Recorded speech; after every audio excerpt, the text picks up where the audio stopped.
A card from South Ozone Park, New York. As we get set for action from the Big A, we're 10 minutes to post in the opening race on the card. Later today, race 4, we have a 2-day pick 6 carryover in a very difficult sequence. Greg Wolf alongside New York Racing Association handicapper Andy Serling, his final show in New York of this calendar year 2025. I will be down in Jamaica with our friends for Kamanis Park for the Mute Mile. Third time we'll be covering it. That's next Saturday. You guys will be covering the Cigar Mile. They're drawing that and all the races today. The Remsen coming up, a very strong race. Is it? Yes. Which, both Remsen and Demoiselle, they've been very important in terms of the Oaks and Derby the last few years. Look forward to, an exceptional weekend coming up next Saturday. We have some good action for you today, though. Difficult pick 6 again today. We have Laurel Park for you as well. That's where we will start. 12,000 claiming race, non-winners of 2 life, so everyone just with the maiden win on the resume here, sprinting 6 furlongs. I mean, I'm not going to disagree with the public who are making the 4 and 8, the 2 horse taking money, though I prefer the 4. I'd rather bet a horse that at least has a little bit more reliable dirt form. I think Oleg should be favored over New York Strong going the 6 furlongs. Even money. Yeah. On New York Strong is more of a turf horse. He is dropping. He's never run this low on the dirt, but you're right. I mean, he's a turf horse, and he's a 1 for, as they all are. But I agree. I'd rather take the bigger price on the 4. I thought they were the main 2 contenders. Unless somehow the 1 can repeat his race last time at 5.5 furlongs at 6 today. And get loose, but is he going to be the speed today? Because he was fast last time, but the 3 and 4 both have speed as well. We'll see what plays out. Dave Rodman with the call to kick off the card from Laurel Park.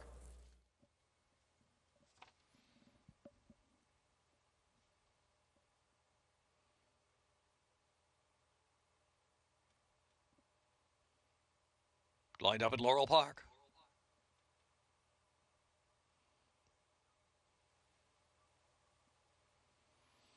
And they're off. Oleg and D. Hopper very quick away. Ellinger with that early speed up on the inside is rushing up to join the pace as well. New York Strong is in 4th. Then it's Jurken Maro and World on Fire in the back of the pack.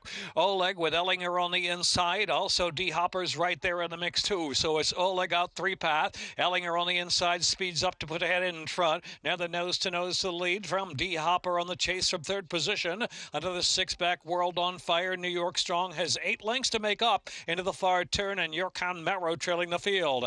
Ellinger into the turn from Oleg there on the outside. D. Hopper is 3rd. Another 6 or 7 lengths back. New York Strong and World on Fire. Jurken Maro racing to the quarter pole, the top of the stretch. Ellinger from Oleg, the lead 3 parts of a length. D. Hopper tries to circle New York Strong wide into the track, and World on Fire, and they're into the stretch. Head-to-head battle. Ellinger on the inside, Oleg on the outside, willing to come back for more. Oleg ridden a bit confidently. 1 furlong left to go. Now shake it up. Leads it by a length from Ellinger on the inside. World on Fire is coming with a late bid. 16th left to go. Oleg in front. Oleg's going to hold over World on Fire. And then D. Hopper 3rd. Ellinger 4th. Oleg with the win to kick off action at Laurel Park here, I believe 2-1. Actually went down to 3-2, but was still the second choice. A little bit surprising is really no effort at all from the favored 8, who made a little run to get 5th late, but did no significant running and was able to stalk. The 1 did show that speed, but get it done. And I got to tell you, it's always good to hear the calls from Dave Rodman. In my opinion, one of the better race callers in the game that really doesn't get the credit that he deserves. And you're correct, 3-2 in the end. Late hit on Oleg. The barn of Kieran McGee. Underway at Laurel. We're going to get into our opener at Aqueduct. About 6 minutes to post in our first. Here's what's ahead. Presented by Claiborne Farm. Bring you the entire card between our split coverage of FS1 and FS2. We're on FS1 till 2:30. Then we move over to FS2 with the conclusion of the card. And we'll have races 2 through 9 still to come from Laurel, where they are good on the main track. We are fast here in New York on another chilly Sunday afternoon. We've had some showers. I don't know how they've affected the track. We're still fast here, and I don't know that we're going to get any substantial rain coming up to affect things, but the big question is, do we have the same track as yesterday, where being on the inside was a big advantage? You can play all the action, including that 2-day pick 6 carryover that begins in the 4th right there. Naira Bets, bet any track, anywhere, anytime. Go to nairabets.com and get that $200 deposit match new customer bonus with the sign-up code bonus200. You punch in. State bred maiden 30 race. Everyone trying to get that first win. Sprinting 6.5 furlongs to kick off the card here in New York. And a huge scratch, not just of a contender with the 4, but probably the speed of the race as well. I couldn't agree more with you. And I think because he's scratched, this horse becomes the horse to beat. And it's probably a pretty fair price right now at 9-5. Yeah, Liberty Rising, the one to beat on the board. Couple of first-time starters next door. Here's Isola Doro. Horse is an announced gelding for this race. There is one foal from the dam that was okay, to be fair. Kendrick Carmouche next door on a first-timer taking money chili cheesesteak. I don't know, man. I wonder if this horse is getting bet because the options are limited. This dam has produced 9 horses. 4 of them ran. They were not very good. The rest were all unraced. To Killybeg's Kid, who's been off since November of 2024. Yeah, I wonder if they'll try to be aggressive, Ruben Silvera off the layoff, but this horse has done no running in the dirt races to speak of. Dormello, tough read. 5-2 for one of the best barns in the sport and took money against Better in the dirt debut. This horse wins, I lose. I understand he's dropping. I get it, but this horse has not lifted a hoof in either of his starts. And he's got turf pedigree to handle it, too. Yeah, tried turf in start number 2. Does have a couple of bullet works on the dirt, though, coming in for the second dirt start. Rodolfi, 10-1. My top choice. This horse's race 3 back is good enough to win this. Like the rider switch to Manny Franco. Hope he's aggressive, and he's going to need a fairer track, though, in all likelihood. And Ethereum, Carlos Martin, outside post. Yeah, I mean, his race 2 back is fast enough to give him a chance in here, and he finished just behind Liberty Rising, and he's 12-1, and that one's 9-5. All right, so back to your long shot selection here at 10-1, Rodolfi with Manny Franco. When you look at a field like this, you don't have to find much to make a case for somebody. And I don't mind taking a price here. I have no argument. The one is the horse to beat, Liberty Rising. He drew well. He appears to be the speed. But Rodolfi's races 2 and 3 back are fast enough to be competitive in here. And I wanted to give him a chance, switching to Manny Franco off those races at a bit of a price. Let's bring in the winningest rider in the history of this racetrack. For more, downstairs, Richie Migliori joins us. Hey, Mig. Hey guys, how you doing today? You know, this little bit of just a light precipitation, it's not even really very hard. I think it's just kept the track tight. The track looks like it's in great shape. Just enough natural moisture in it. The one, Liberty Rising, making a nice impression here for Pat Quick. He's your favorite, taking all the money. I think it really kind of points out or reinforces that when you take that drop from maiden allowance to maiden 30, because this horse, for the most part, was fairly uncompetitive when he ran against much tougher. When he got to the maiden 30 level, his last 2 races were good. Definitely steps in the right direction. The 3, Chili Cheesecake, I thought the same thing with Andy when I looked at the pedigree part of it, but looking at this horse, boy, he's built to be fast. Got a little bit of that downhill, got a real strong hind end on him. See a lot of his sire, Honest Mischief, there. This is where I landed, honestly, because I just don't trust anybody else that's run, and out of the firsters, he's the one taking money, and like I said, does look like he could be quick in this spot, and you get Kendrick for Michelle Jean-Julio. The 6, Dormello, this is the best-looking horse in the race, not even close. This horse is an Adonis. He has been uncompetitive. He hasn't shown anything yet, but maybe the drop in class and he'll get in the race the right way. But if you were going to pick a horse out of this race just on looks, he would be the horse. Listen, if he doesn't want to be a racehorse, I'd like to take him home. He'd look good at my place. And then the 7, Rodolfi, he was the one that really stood out in the paddock as well. And I was thinking about picking him, but once Andy picked him, I said, 2 of us piling on. We don't want to go that direction. So I went with Chili Cheesesteak. You know, Richie, another performance from Dormello like we saw last time, and he may be up at your farm. So get ready. It's a quick write-off. It's not a great sign, obviously. They debuted the horse first. We're talking about the 6. Debuted for State Bred Maiden Special. Took a lot of money. And that's fine. Pulled up, walked off. You can forgive that, right? No. You can't. I can't forgive it because he couldn't even stay contact with the field. And then Bill tried the turf, which he's got pedigree for. He's got pedigree for both. And he was, you know, being 9th beaten 18 lengths in the turf, that's about like beating 40 lengths on the dirt. I haven't seen any inclination that this horse has one competitive bone in his body. Now, I'm not going to be shocked if dropping down he wakes up, but I ain't taking 2-1 on that proposition. I might take 8-1 on that proposition, but based on what I have seen from this horse, he cannot run at all. So, no, I have no interest in betting him at 2-1, and I am more than happy to bet a race and lose to this horse. I'll just say I couldn't have had him. Congrats if you took the 2-1, you got him. But I'll say this. It doesn't take a lot of imagination to see why he's a major player here. I understand why people are betting him. It's Bill Mott. That's why he got bet first time. You had Bill Mott. Also, his debut was against Better, and he took a lot of money, and something went wrong in the race. So we haven't really seen him on dirt have a race. That's fair. That's fine. Okay. I think something went wrong because he can't put 2 feet in front, 1 foot in front of the other one. I don't think that he can run at all. He's a good-looking horse. Richie said it. I remember the first time he ran. I think I may have been on with you when we were talking about how good he looked and stuff. I just think he's a big, good-looking horse that can't run. That happens sometimes. Listen, these horses also win sometimes, but does he really have PBs that make you want to take $6 on him?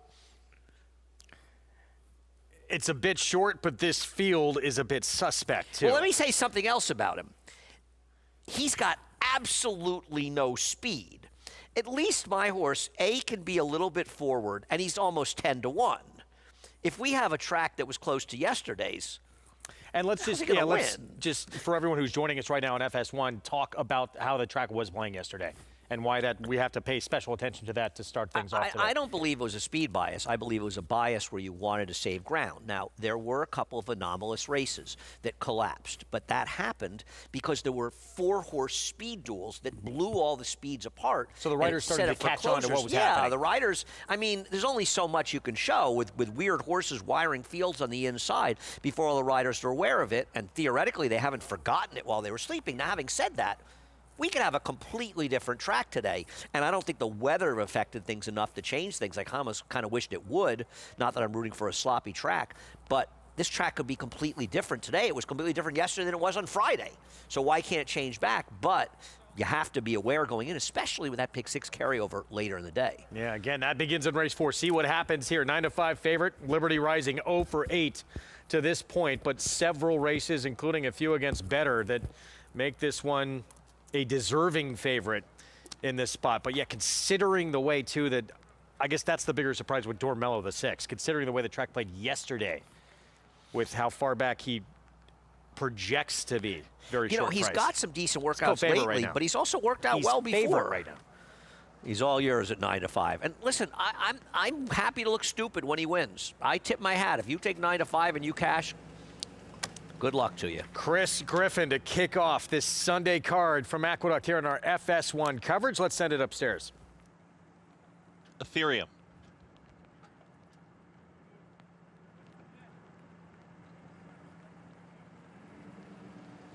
Goes in. All set. And they're off. Ridolfi has asked for early speed from an outside draw. Also in between horses, here comes Dormello. Liberty Rising is trying to be up there in the early kick, but it's going to be Dormello who's quickest for Jose Lescano up by a full length. Taken back to second is Liberty Rising, and a close-up third is Ridolfi. Also moving forward, here comes Killybeg's Kid. Out in the center of the racetrack is taken fourth. It's a shared fourth with Chili Cheesesteak. The 2 at the back, Isoladoro with the trailer, Ethereum. They're chasing Dormello. Dormello will take him into the far turn, is up by 2 and widening. 22.21 for the opening quarter mile. Liberty Rising in full pursuit right there with Ridolfi. They're still second and third. Trying to get out of touch was Killybeg's Kid. Now straightens up and builds momentum from fourth. At the rail, here comes Chili Cheesesteak with the run. The 2 at the back, Ethereum and Isoladoro. Dormello is the target, 45.76 for a half-mile time. Dormello still with a neck advantage. Liberty Rising with every shot to run him down, and Dormello just sprints away from Liberty Rising. Dormello is up by 2 once again. Liberty Rising is a clear second, far back to the rest. Dormello has a furlong left to go and is opening up.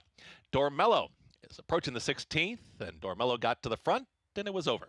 Dormello will win this one and win it well. Dormello wins the opener. Liberty Rising from out of it, Isoladoro and Ethereum finished fourth in 1 minute 17 seconds flat.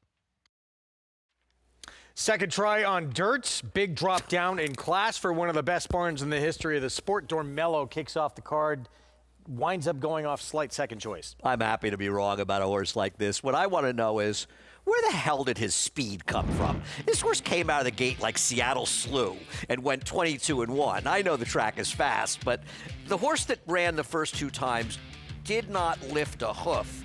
I get him beating a field like this, but I'm sorry. It's a little hard to have predicted he would wire the field like this, but he did it, and we did not see any evidence in this race that we have a different track than yesterday. But to be fair, if this horse all of a sudden remembered he was a thoroughbred, he could win this race quite easily as he did.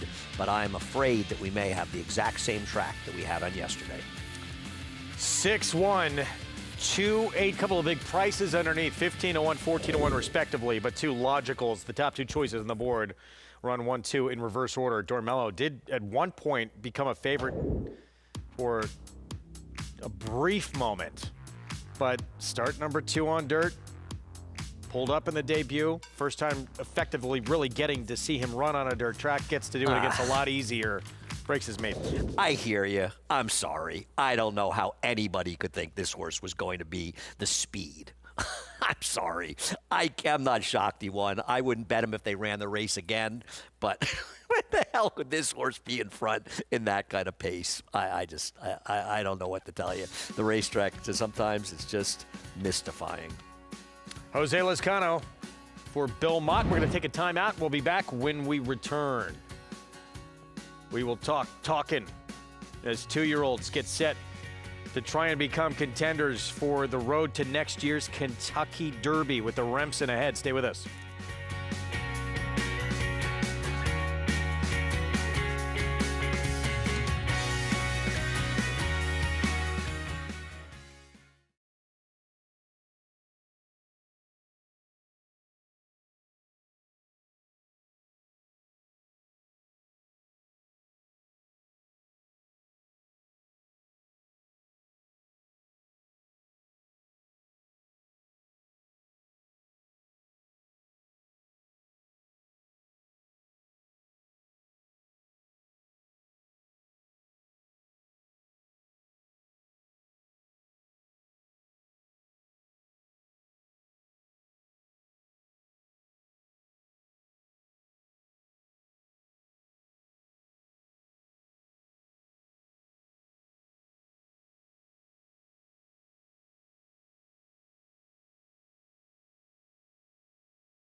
Back with you on our FS1 coverage. You're watching America's Day at the Races. It's brought to you in part by legendary Claiborne Farm. 100 years of doing the usual unusually well. Underway in the opener on our card here in New York. And it's Dormello. Goes off slight second choice. The big drop down in class had not, I'll agree, shown a whole lot in those first couple of starts, but wakes up in a big way here against much softer company. Yeah, listen, I could not have had this horse, but if you did, you got 2-1 on a horse that won like he should have been 2-5. We'll find out, too, if this one got taken.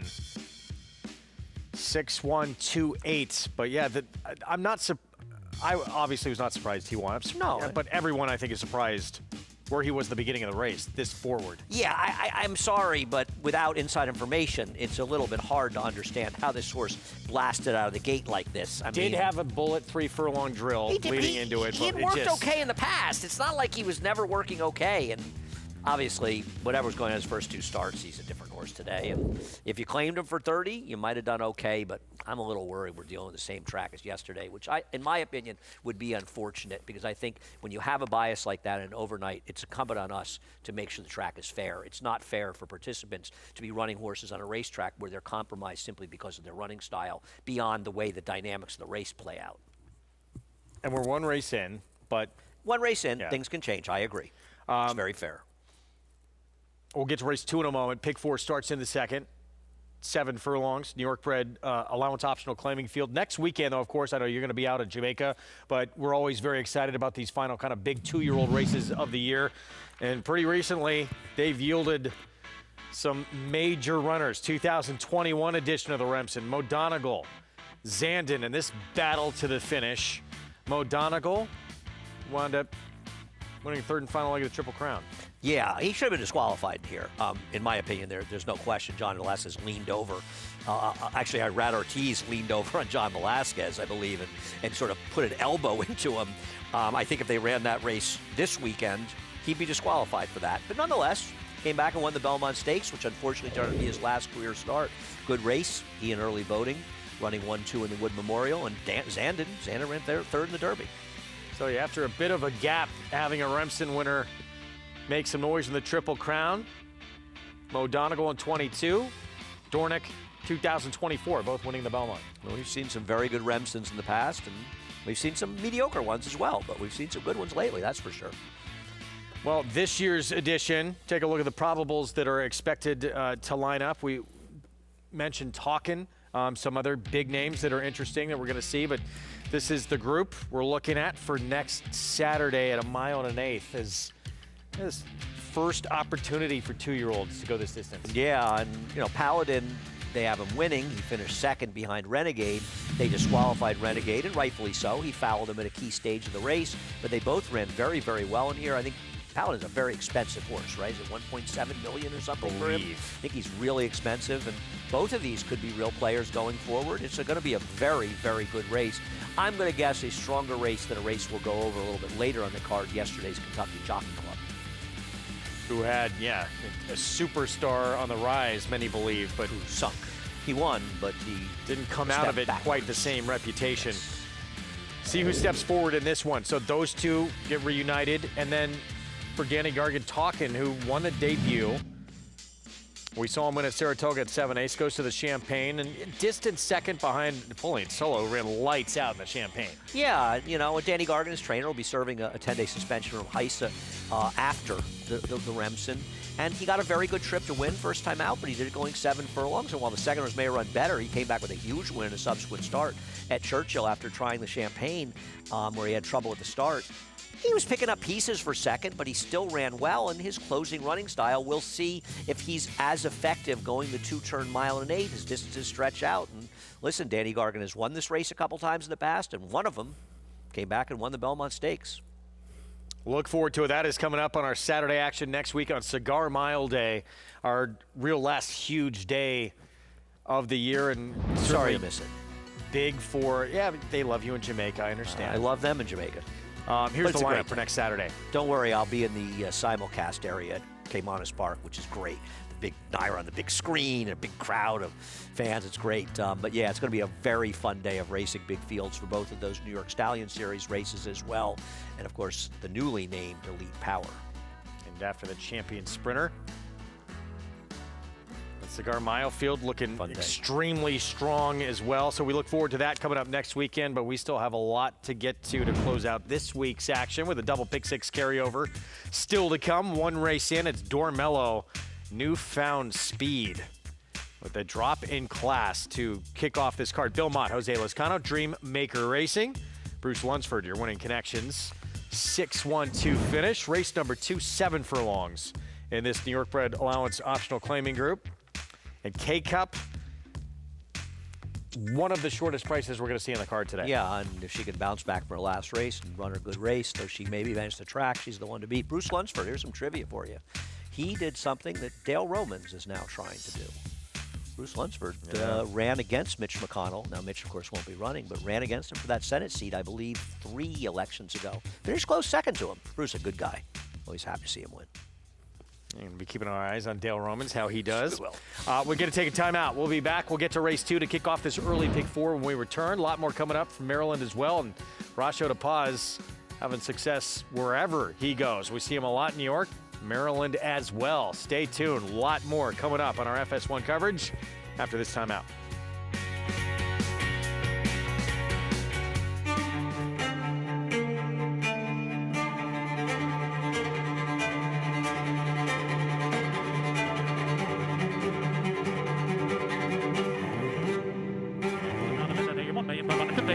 $1,600,000 $1,600,000 $1,600,000 bid now $650,000 $1,650,000 anybody else want $650,000 bid today $1,650,000 $1,600,000 thank you. You bet with Naira Bets. Bet any track, anywhere, anytime. Download the Naira Bets app to play today and get a $200 deposit bonus. Watch live horse racing. Get expert picks. Boost your bankroll with weekly promotions and hone your handicapping skills with exclusive tips and tutorials. Download the Naira Bets app now. Sign up now to claim your $200 deposit match bonus. You bet with Naira Bets. Jackie's Warrior quickly in front here by 2 lengths. Here comes Jackie's Warrior up the inside to take over the lead from Life is Good. Jackie's Warrior remains undefeated here at Saratoga, and he wins an unprecedented Grade 1 stakes at the Spa for the 3rd straight season.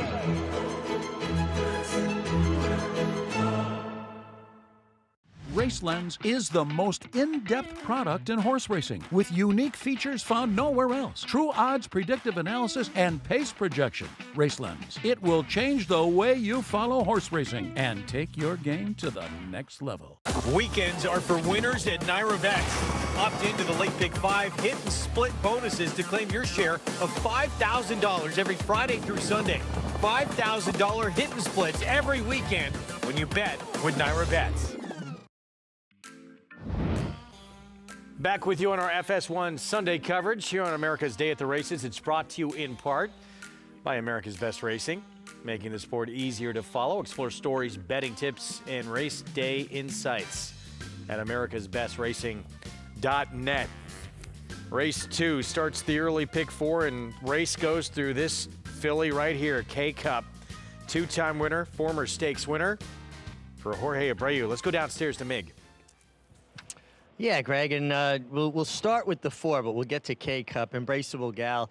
Got to talk about her. Just so well turned out, dappled out. Now, we talk about horses' coats this time of year. They start to turn. Linda Rice is a conditioner that has all her horses clipped. They keep them warm in the barn with heat lamps and blankets and stuff. So her horses' coats are always going to look a little bit tighter, a little bit better.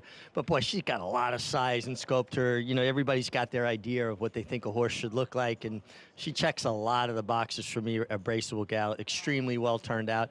And she's definitely a contender on paper. Now, we saw the first race, gate to wire, kind of feeling like maybe we have a similar track to yesterday. A little too early to make those assumptions. That being said, we also saw later in the card yesterday where a lot of riders were certainly kind of really, readjusting their strategies around the racetrack, and then we had some meltdowns. So you might see a similar situation today where riders are going to start really adjusting on the racetrack, being more aggressive. The 6-horse K-Cup looks fantastic. She is a horse that ran okay at a mile and 8 the first time, not so well the second time, and I've always believed that horses that don't really want to go that far do it best the first time. I like her cutting back to the 7/8, and obviously she's the horse to beat. Even money right now on K-Cup here in race number 2. We'll get back to it in a moment. We head to Laurel Park for their second on the card, 1-turn mile in this condition claiming race. Horses who have not won 2 lifetime. The condition, Or the 1, 2, 6, and 7 all taking a lot of money in here and vying for favoritism. Well, the one I don't like the 6. I had all the 1, 2, and 7 in there. I mean, the 1 looks like the speed and kind of horse to beat in this race. Thought this horse potentially could be on a merry lead in here for Horacio de Paz. But Twice Gold ran okay last time. The 1 for 25, the 1 just 1 for 14, so relatively lightly raced. And the 7, who's coming off a good race, but in a maiden, is 1 for 10. I prefer the 1, the favorite. Public does as well, repeating, of course, for the aforementioned Horacio de Paz that we showed you going to break. Let's go to Dave Rodman for the call. Maupassant moving in. Real talented.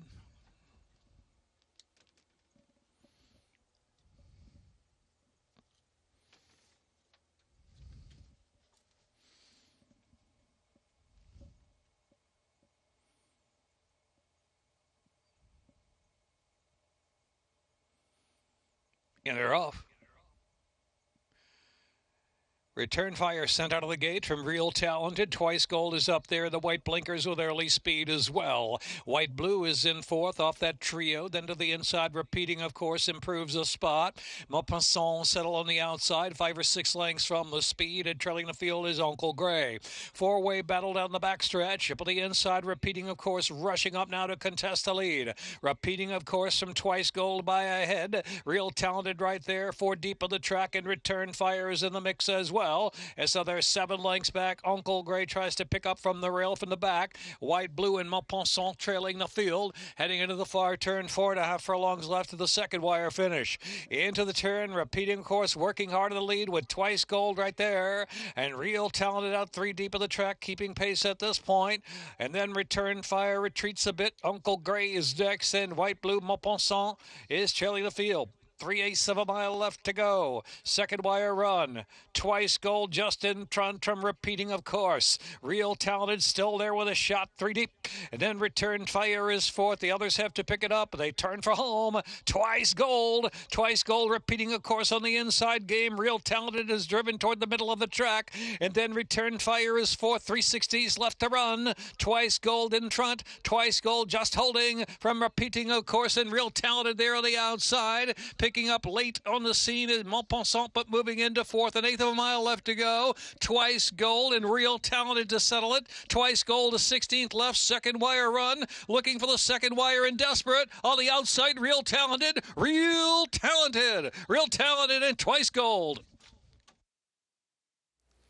Little bit different than how he did it last time out, leading every step of the way, but back-to-back wins for Real Talented. Well, with the speedy repeating, of course, not getting out of the gate and having to rush up to contest the pace on the inside, really compromised his chances. They kind of left the 2 and 7 as the other 2 horses. I think this sort of shows you why Twice Gold is 1 for 25 lifetime, because he looked home here. He didn't have had his second for the second time in his career, but the 7, as you say, different than last time when he wired the field. But he's clearly in slightly better form, going from 2 turns to 1 turn today. Good outside stalking trip, gets up to get it done at 9-5 is the favorite. Yeah, 7-2-1 finish. Race 2 at Laurel. Those prices when we come back. Slight delay in the paddock here in New York. We're going to get you back to race 2 when we return from a timeout. This is on the horizon for Andy and Maggie Wolfendale. Mute Mile in Jamaica. We're going to have live coverage next Saturday. Stay with us.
This is ahead next weekend. Mute Mile from Caymanas Park in Jamaica. Andy Serling, Maggie Wolfendale getting the dream assignment.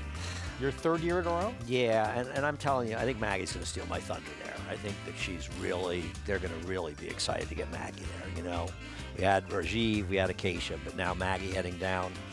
Mute Mile just gets bigger and bigger. They've got 3 big races that day, actually, so good friend Solomon Sharp and the rest of the crew. Gary, it's always a lot of fun to be there as well. Looking forward to seeing all our friends down there. My main man, Michael Kane, who does every job down at Caymanas Park. Four-time Eclipse Award-winning rider Javier Castellano will be making the trip as well, set to ride in Saturday's main event. Can't wait to see Javi down there. It's a fun thing. And, you know, I mean, the one thing I'd say with them, if they could run it the next week and not against the Cigar Mile, that's kind of a week where there isn't a whole lot going on. I think get some more riders to come down because it's a lot of fun to go down there, you know, and Javi's going to have a great time. And I think, you know, Javi tells the guys in the room, you guys got to go to Jamaica for the weekend. They treat you so well, and it's fun being there. And especially riders who are down in Florida, it's a very easy trip from down there. You get there in about an hour and a half. So, you know, we'll see what happens, but I'm glad Javier's coming. And it's a big, big day for them and a lot of fun. Now, back in 2023, this was a first year we covered it. And Julian Leperoux had a big afternoon. Julian won the big race then. I think, yes, we had an upset last year. Jaramillo was down there. I think he finished second. But Julian got it done 2 years ago, and I know he had fun down there as well. It's a good time. It really is. And anybody that's been to the racetrack, pretty much anywhere, but especially in New York, knows how great the Jamaicans are and what great fans they are of racing and knowledgeable as well. And down there, it's sort of like Aqueduct on steroids with the Jamaicans, with all, you know, obviously a whole crowd of the Jamaicans. Just love the game, and a lot of great fans down there. Looking forward to seeing them again this year. Did you get some time to fit in a few other things? Yeah, I mean, the first year I went for the whole week, and they took us around, and we had a lot of fun. We went down to Dun Rivers Falls, which I know a lot of people have been in Jamaica, have been to. It's sort of near a lot of the resorts. We spent some time in a new Sandals as well and had a very, very good time there, but also saw the Bob Marley House, which is a lot of fun. You know, went to dinners, did some fun things, had a nice party for us last year. It's nice to see Jamaica and be down there. And also at the track, you know, we're not on the air all day long, so you get to spend some time in the paddock and around the track with the fans. It's a lot of fun. Looking forward to it. Maybe one day. You should go, yeah. I'd love to. Next year, you go. Next year you go, I'll stay here and host in your place. One of these days. We're going to get back to Laurel. Race 2, real talented back-to-back wins. As we said, very different ways of doing it. Gate to wire last time out. This time comes from off the pace. Claudio Gonzalez barn. And now 3-year-old by Cloud Computing. Former Preakness winner. 2 for 11 overall. Yeah, love to see those Cloud Computings. Who had, of course, his greatest success down in Maryland, winning that Preakness over Classic Empire back in 2017, almost 9 years ago. Unbelievable, isn't it? Where does the time go? Twice gold, repeating, of course, wind up second and third, so 7-2-1 finish in the second at Laurel. We'll get into race 3 in a moment. Still in a holding pattern here in New York for race 2. Waiting to see K-Cup back in action. 4-5 on the board. Going to take a timeout. We'll be back more ahead. There is K-Cup for Jorge Abreu, former stakes winner of the Bowery. In just the third start of her career, Manny Franco rides. Stay tuned.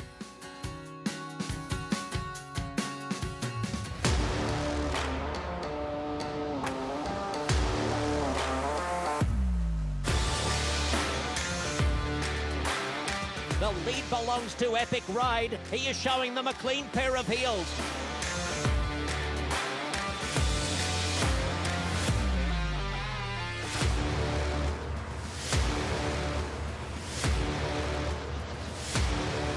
Eclipse champion Blame, standing at Claiborne Farm.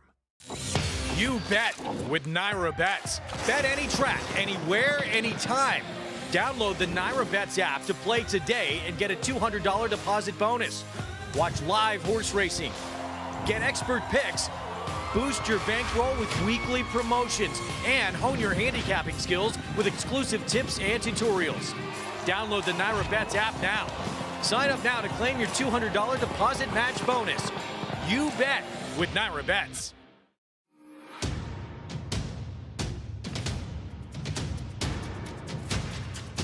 Drain the Clock will win and win by as much as he wants. Drain the Clock will bound home the winner. Drain the clock. Jockey's Warrior. Drain the clock by a head. $270,000 in the back. $250,000. A provision in a bill passed this summer reduces the tax deduction for wagering losses from 100% to 90%. This unfair change would tax horse players on a percentage of their losses, could cost over $1 billion in handle, and threaten thousands of jobs in the racing industry.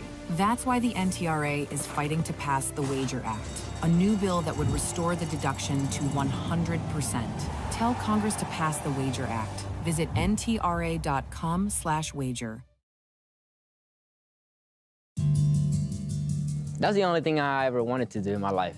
So I think since I was a kid, since I was like 10 years old, I was, just wanting to be a jockey.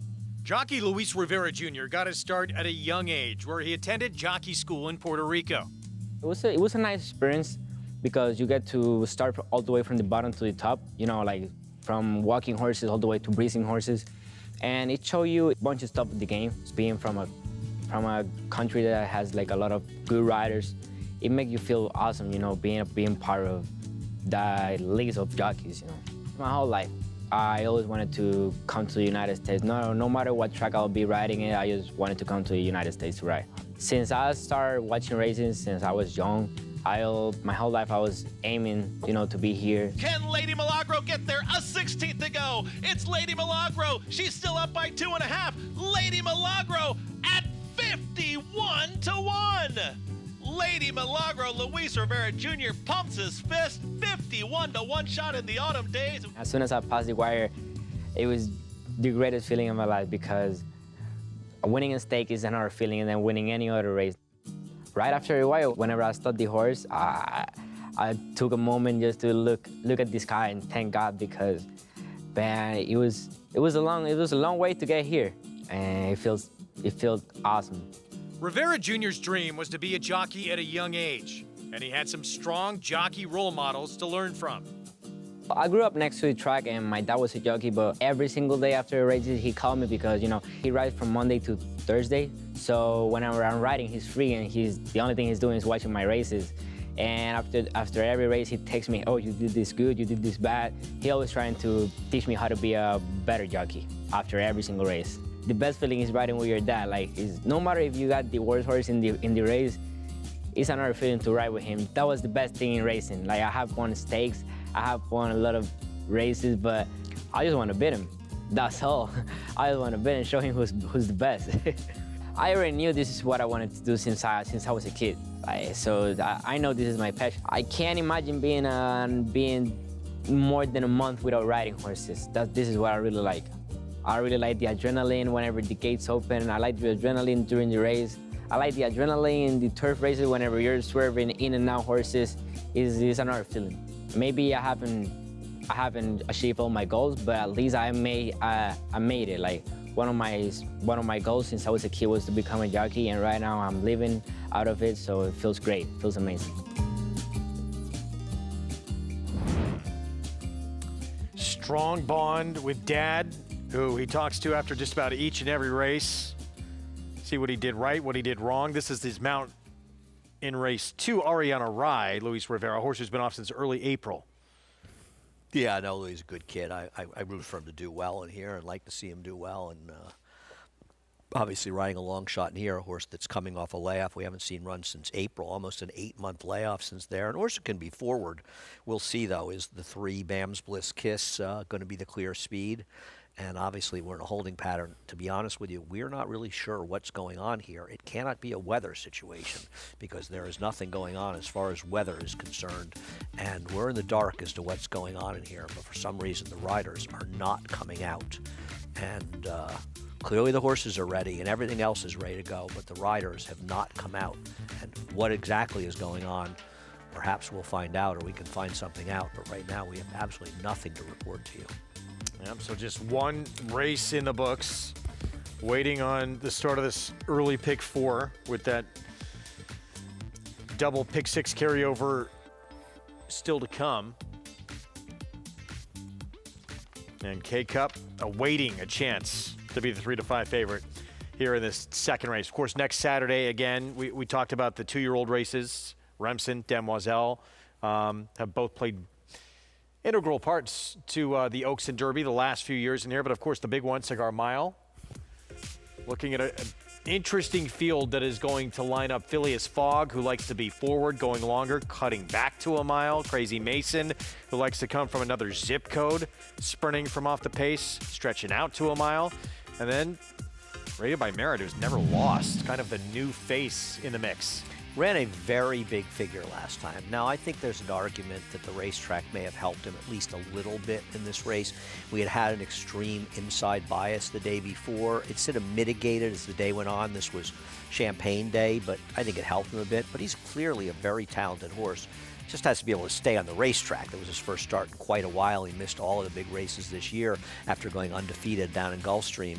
Florida bred. He's very, very good, and we'll see how the speed lines up. You know, obviously we'll draw it later. One thing over there, you could see he was getting out a little bit.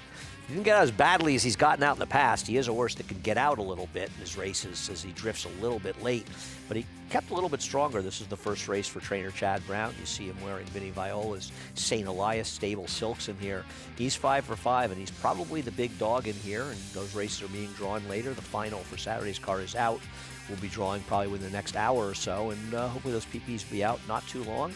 Got a little time to get ready for what's going to be a fun 11-race card, as you see him go back to Winner's Circle with assistant trainer Dan Stupp and part of the Chad Brown team. Bishop's Bay pointing to this race next Saturday as well.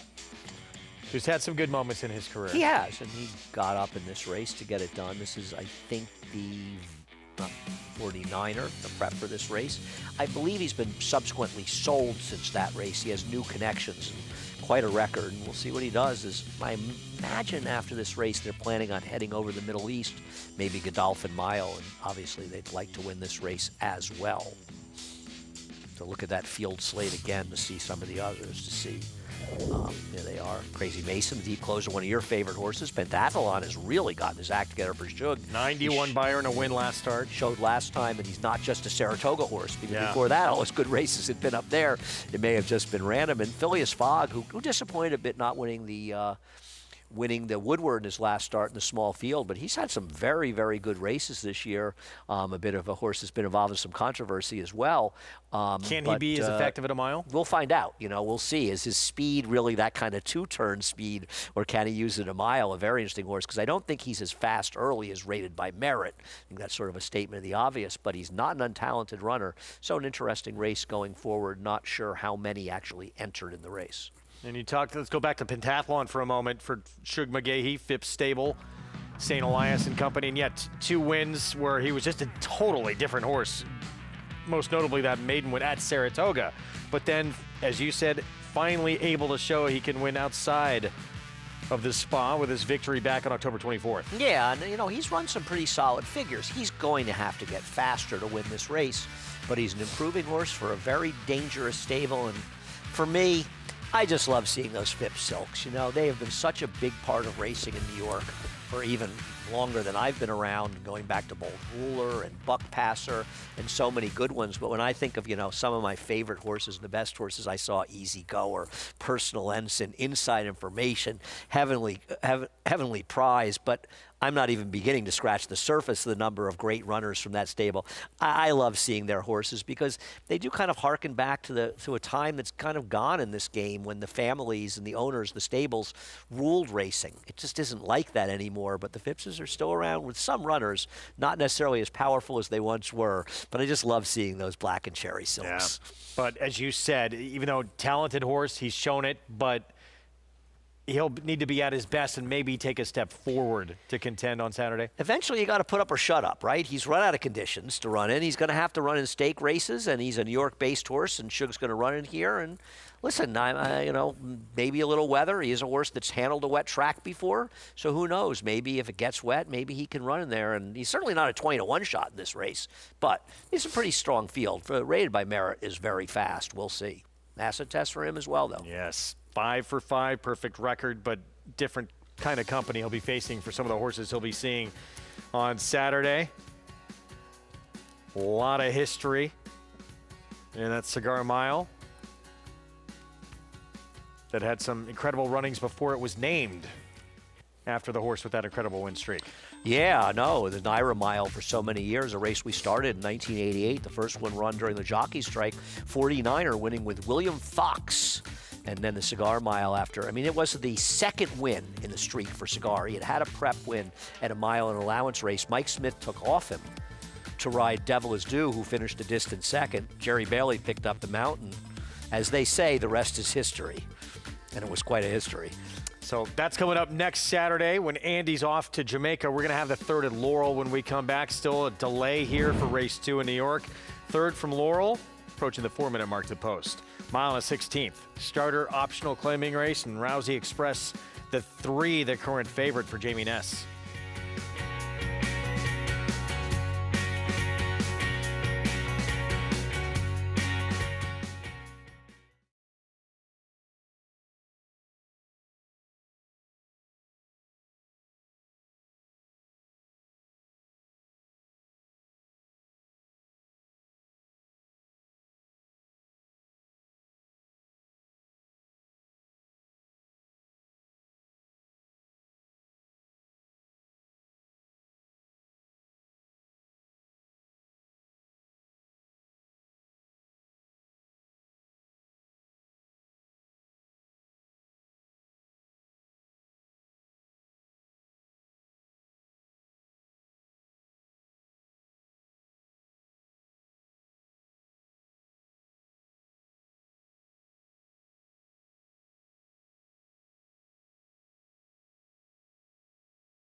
Back in our Sunday coverage here on Fox Sports 1, delay awaiting race 2 here in New York. We have no information on what the issue is.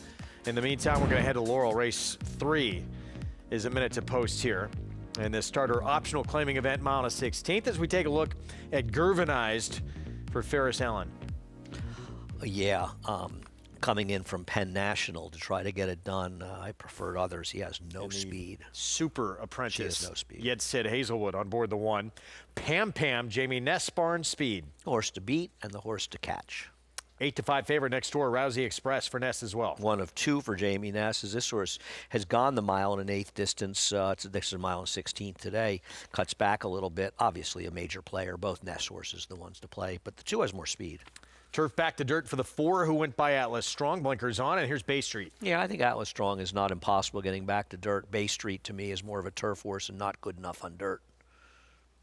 Solving Progress, long time since he's been on dirt. Ditto. Excuse me. She is more of a turf horse and not good on dirt. She's just gone with a claim for Niall Seville, who has had no success off the claim. And Vodkatini will try and pick up some pieces late. If we don't get this race going, Greg and I are going to need a few Vodkatinis up here. It's an understatement. Yeah. 9-5 favorite. So Jamie Nesbarn with the 2 to beat on the board, and both like to be forward, but it's probably the 2 who is the speed of the speed here, Pam Pam. Yeah, I thought she was the speed. I thought she was the speed in here, and I thought that would make her the one to beat. We'll see how much pressure the 5 Bay Street puts on her, but I thought she was the speed. And while the number 3, Rousey Express, not slow early, I just thought the 2 was a little faster early, so that made me prefer her. As you see, the odds are getting much, much closer at post time. Yeah, for the same barn, the 2 and 3 very close, bunched up on the board at 9-5, 8-5, respectively here. Outside of those 2, I guess, what do you think between the 4 and the 5? I think the 4 is the better dirt horse between them. I think the 5 is more likely to be forward, but I haven't seen a lot of evidence recently the 4 can run in the dirt, especially going this far, and you really think the 5 is going to be able to put pressure, and I'm not saying you do, I'm saying, 1, pressure on the 2, put that one away and hold off the 3. I don't think so. I was sort of 2 with 3 and 4 in this race, nothing particularly clever. Set for the 3rd here from Laurel, Jamie Nesbarn with both the 2 and 3 top 2 choices on the board. Dave Rodman, the call. Bay Street.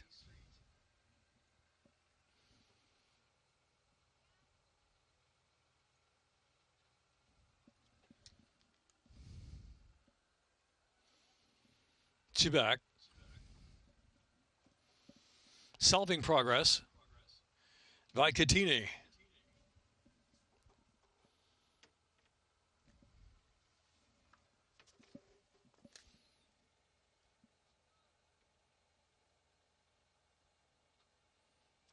Rousey Express, restless, settled.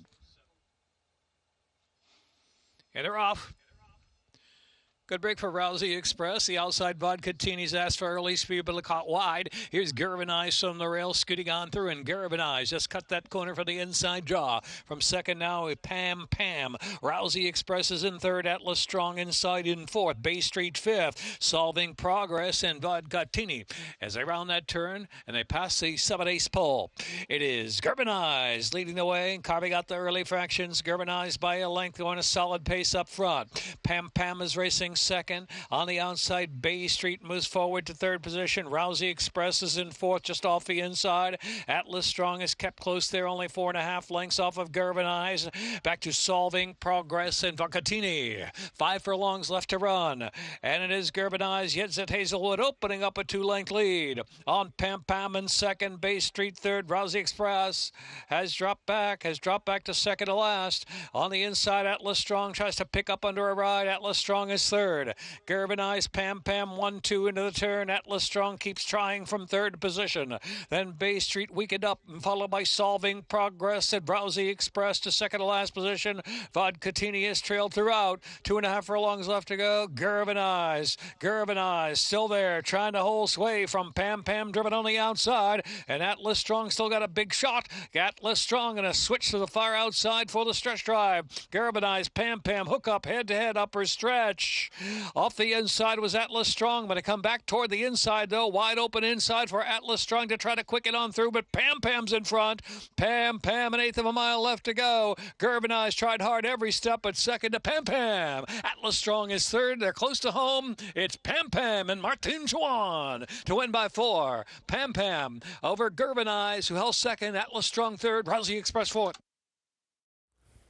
Little bumping in the stretch, and then Pam Pam pulls away to win by a large margin here for Jamie Ness. Yeah, didn't break that sharply, not able to get the lead from a surprising speed, and Gervin down the inside, but Gervin swears a little bit like a drunken sailor in the stretch, and Pam Pam able to get the easy win as the other Ness runner was really uncompetitive and a badly beaten 4th, but Pam Pam, who appears to have ended up the 8-5 favorite, gets it done.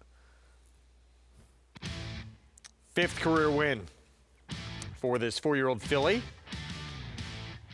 For Jamie Ness, not any track record set in this one at 1.16 miles. No, it was an ugly run down the stretch, especially the one drifting out like that, but got it done. Somehow the one Gervin managed to hold for 2nd in this race as the 4 Atlas Strong dipping down the inside not able to pick that one up. Winds up going off as the 8-5 favorite, so Public got it right late. Pam Pam, they picked the right Jamie Ness runner. Nothing from Rousey Express. Third in the Laurel in the books with the 8-5 favorite. Martin Schwann, as you heard, aboard for the winning ride. Prices from this third at Laurel. And still in a delay here in New York. We'll be back.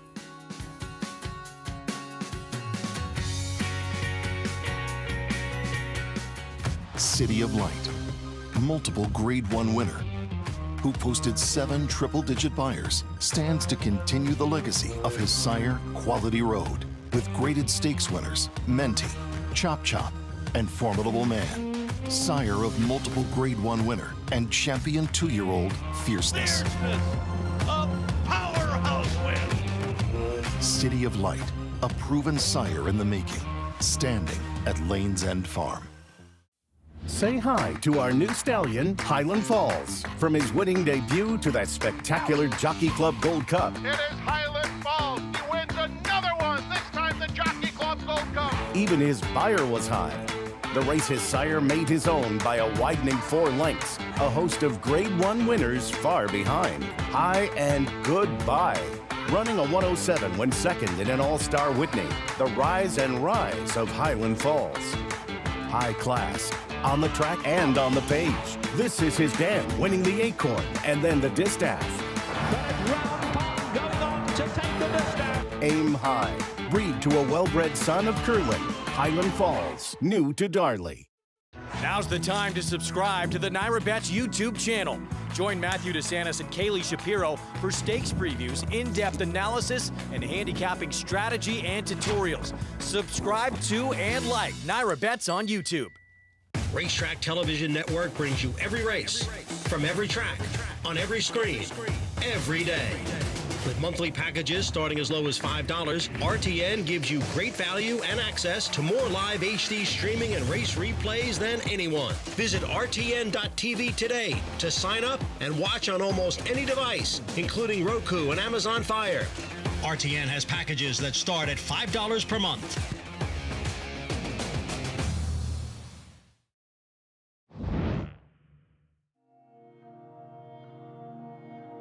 Alapa means everything to me and my family. We moved out here about 5 years ago. Since then, every waking day and hour has been spent building this place into what it is now. It's really a spiritual, amazing place where we try to raise the best horses in the world. My brothers, me, my mom, my dad have such a passion for this place, and we're continuing to try to better it every day. Selling's a huge part of our business. This September, we have a really big, great consignment of horses. Backing off of a very successful Saratoga season is hugely important and fulfilling for us to be able to help people achieve their dreams of selling a high-dollar horse or buying a high-dollar thoroughbred. It's just so peaceful out here. It's a great environment for these horses. They really stay calm and relaxed out here. I grew up as a kid, watching Curlin, and he was like a superhero to me. So definitely a special opportunity to be able to work with a horse like him. Curlin obviously is taking on the torch for Smart Strike and Mr. Prospector. So it's great to have, a son like Good Magic here who we think is his best son. The quality of mares that Good Magic has bred in such a short career already is just second to none. One of the most exciting things for us right now is this really good core group of young horses that we have that have came in here over the last few years. You go back and look at Charlatan, who has 2-year-olds this year. They've sold extremely well. Arabian Night, who we just got last year, just finished his first season with us. Just a super classy, impressive son of Uncle Mo. We're really combining the history of this place along with building up for a new future.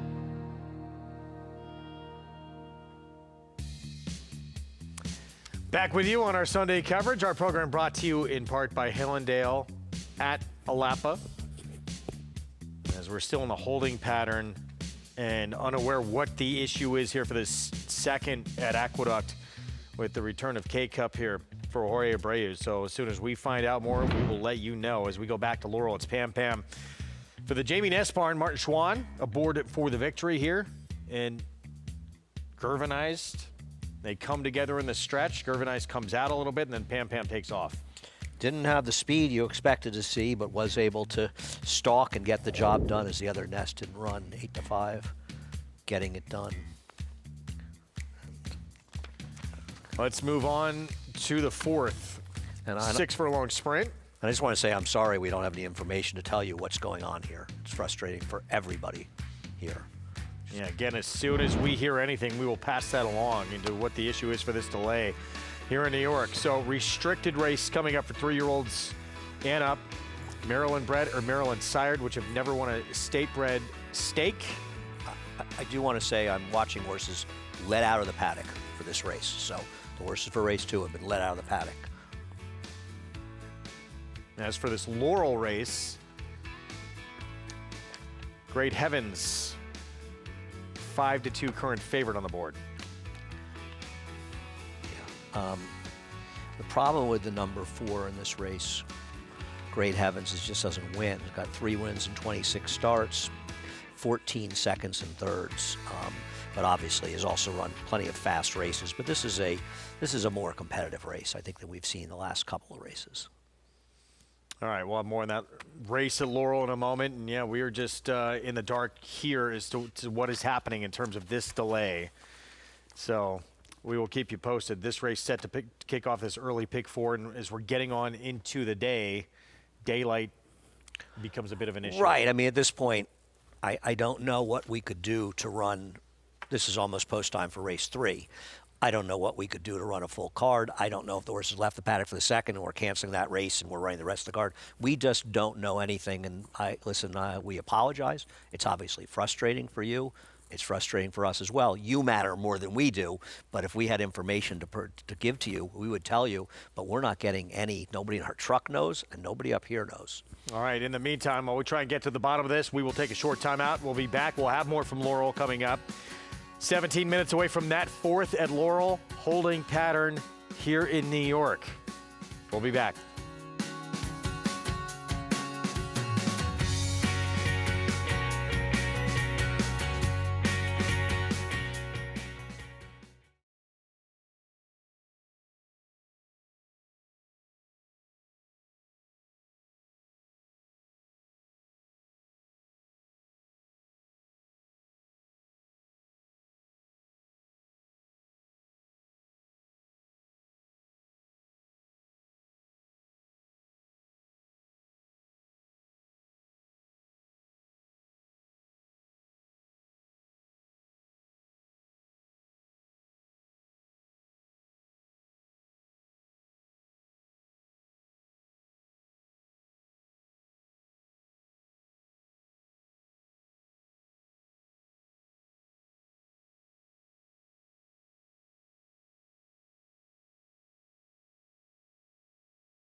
John Gaines started this back in the 70s, had such stallions as Riverman, Sharpen Up, Bold Bitter, Leafard, Blushing Groom. I think our slogan says it best: power, passion, performance. We're looking to be a power in not only the breeding sector, but in the whole thoroughbred industry. You know, I think passion describes our team to the best. Mr. Beck and his family have owned this farm for almost 40 years. Brian Graves has been a part of this team for almost 20 years, myself here for 3 years, as we look to continue to grow. And I think performance describes our stallion roster perfectly, both at the racetrack and in the sales ring. And obviously, Tappet was a huge feather in the cap of the farm. He's done well for the last 20 years at stud. We have McKenzie with 5 Grade 1 stakes horses in his first crop. We have Drain the Clock and Olympiad with stellar sales results with our first crop yearlings. We were very excited this year. We brought 4 new stallions in. We had Grade 1 winner Tappet Trice, son of Tappet, another son of Tappet, Mandy Pope, homebred Charge It, Muth, son of Good Magic, only stallion retired this year in Kentucky that was a Grade 1 winner at 2 and 3, and followed it up with Preakness winner and Pennsylvania Derby winner Seize the Great. We were very excited to have a son of Arrogate. We were a big believer in that stallion. We bred to him several times. We're bringing Grade 1 winner Locked, son of Gun Runner, into the stallion roster for 2026. Grade 1 winner at 2 at Keeneland. Grade 2 winner at 3, defeating older horses in the Cigar Mile. Grade 1 winner this year at 4.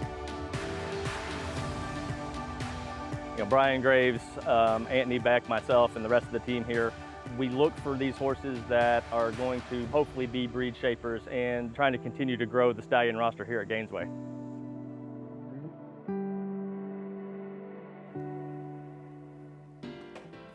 Back with you on our Sunday coverage. Our program brought to you in part by Gainesway. Power, passion, performance.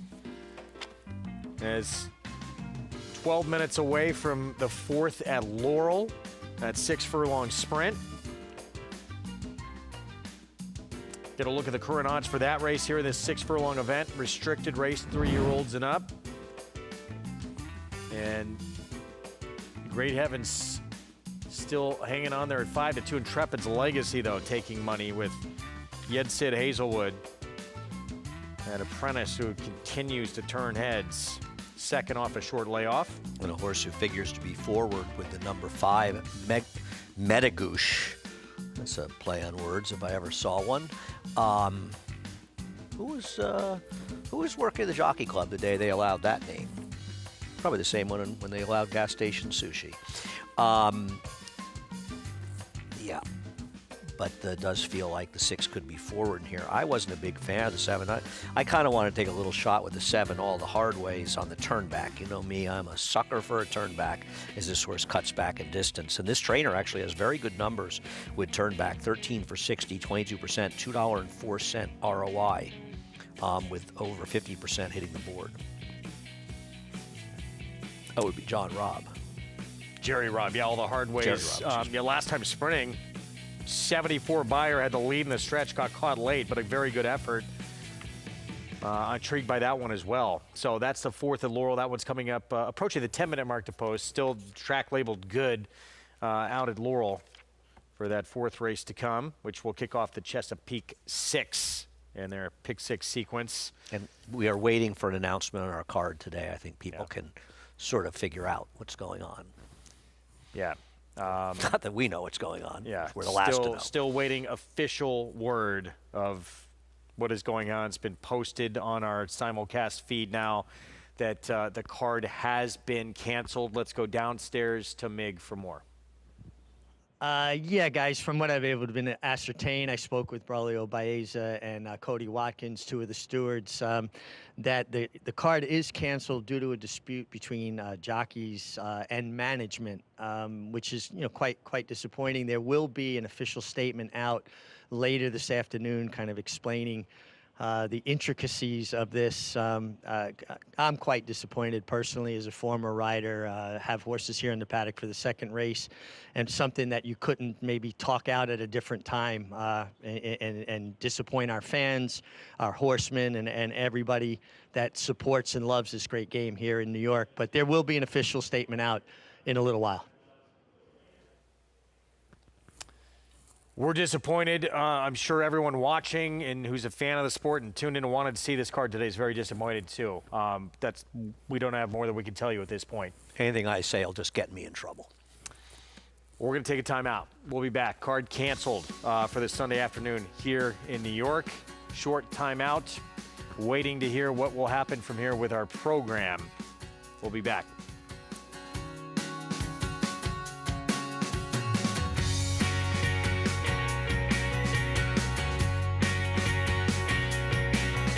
The sun shines bright on Caraconte. His first crops of racing age are showing brilliance on the racetrack with a high percentage of stakes winners. His versatility is evidenced by winners on all surfaces across the globe.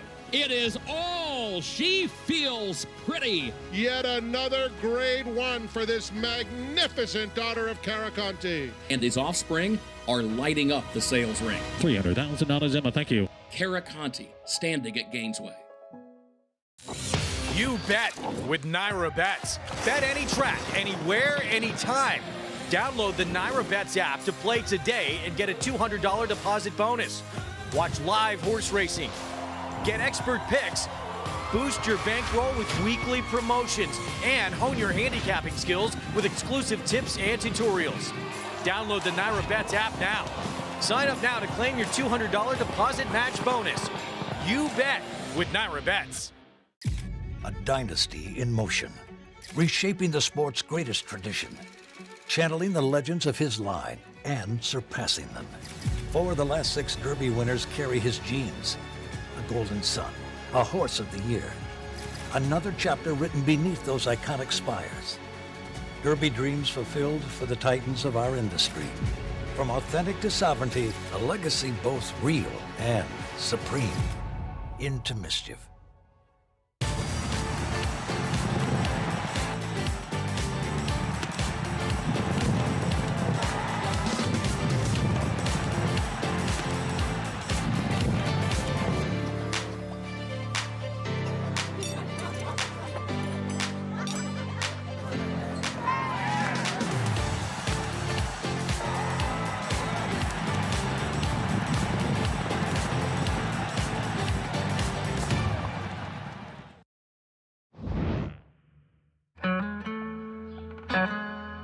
Well, we've been here since 1910.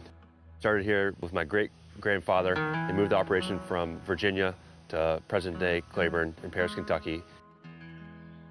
Long lineage between my grandfather, Bull Hancock, who was really influential in importing European stallions. And those stallions ended up kind of transcending the American bloodstock, and they're still evident and prevalent throughout the pedigrees today. My father, he had Mr. Prospector. He brought him up from Florida. He's had Danzig. Obviously, Secretariat was his first stallion that he ever syndicated, so he caught lightning in a bottle right off the bat, and I'm trying to do the same thing now. Certainly, we've come along and been really lucky and gotten some really good stallions along the way. Warfront's obviously in the sunset of his career. He's been unbelievable for us. We're looking for someone to fill his shoes, and we're excited about Mindframe. We think he can be that next big horse for us. Annapolis has had his first foals on the ground, and they're looking unbelievable. Certainly Prince of Monaco, he has his first that are in utero, and we're looking forward to those foals in the spring. We've really put an emphasis on our September sale this year, more so than years past. We're feeling confident that we have a really good group, and hopefully the sales results will prove that. We've had a lot of wonderful clients over the years that have really supported us and backed us, and that's been one of the main reasons why we've had the success we've had. We couldn't do it without them.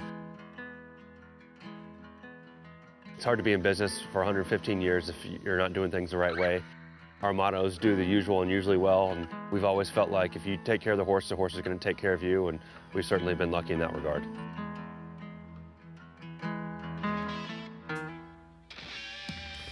Back with you on our Fox Sports 1 coverage, America's Day at the Races. It's brought to you in part by legendary Claiborne Farm. 100 years of doing the usual, unusually well, disappointing, obviously, with what has played out this afternoon, and what could have certainly played out a different way, but jockeys not coming out, and our card canceled, dispute with management, so this card done on the Sunday here from New York.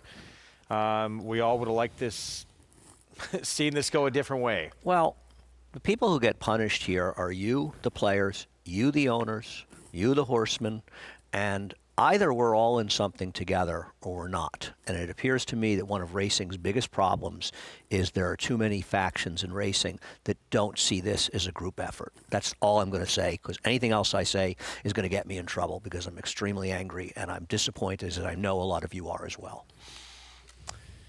Let's look back to yesterday while we have this time, and a couple of big 2-year-old races as we get set to turn the page to next year. And one of the most exciting 2-year-olds in the country off what Further Ado did last start. The way he broke his maiden, how fast he did it at Keeneland. Wins again, but not near as impressive as that maiden score. Starting to get a little tired of Spendthrift. They seem to have all of the good 2-year-olds, and we joke about that, as they are certainly entitled to have them all. And Further Ado is really an enigma at this point, and he won. He got the job done, and that's important. But when you win by 20 lengths and run a 98 Beyer like he did last time, I don't think he expected a perfect trip, 2-length win with an 81 Beyer, barely faster than the fillies ran in the next race. So right now you've got a horse that ran 2 extremely mediocre races in Saratoga, a crazy race at Keeneland, and I can guarantee you one thing. If sound, he'll be in the bluegrass at Keeneland again, and if they extend their meet, he'd run 3 or 4 times there. And a horse that just ran a race in Kentucky that doesn't even put him on anybody's radar. So who is Further Ado? Because right now he's what you and I like to talk about. And he is a one-number horse. I'm not trying to knock him, but the facts are the facts, right? He came back to earth. Yeah, I mean, you know, it was a decent effort, but I put it this way. I will be disappointed if the Remsen winner doesn't run a faster race than that. I mean, at some point, Ted Naffy's running high 90 Beyers. He's not even in contention with them. Where did that last race come from? It made you think, yeah, this was potentially a horse who we could start talking about maybe as a Triple Crown candidate. Absolutely. And, you know, and let's compare him to Nuance, right? Who ran here yesterday, was coming off that huge win with a similar Beyer, 91 Beyer at Keeneland. Now, he lost yesterday, but he actually improved his Beyer figure 1 point. So he ran back to that race, whereas this horse, I mean, who is Further Ado? Well, we'll find out further as we go forward. 4th at Laurel. Here's Wicked Divine from the inside. Yeah, this is a horse been running 6 furlongs. Ran the best race he ever ran last time, but he's stepping up here. Changed My World to 3. 2 back was a winner at Laurel. Yeah, he's probably a stalking type in here, and at best kind of a fringe player. Here's the 8-5 favorite, Great Heavens. Yeah, my problem with him is he's just not a winning type. And this one, if nothing else, is very quick early. I agree. I think that he's going to be forward. I originally kind of pitched him, but his speed makes me want to look at him a little more. He's not impossible.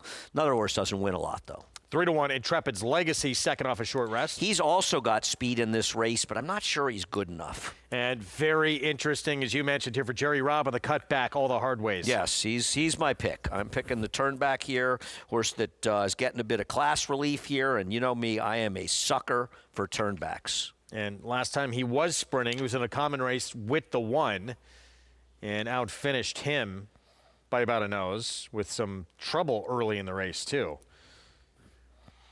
So 7-2, all the hard ways. Xavier Perez for Jerry Robb. And could get enough pace to kind of set it up for him, too, it looks like.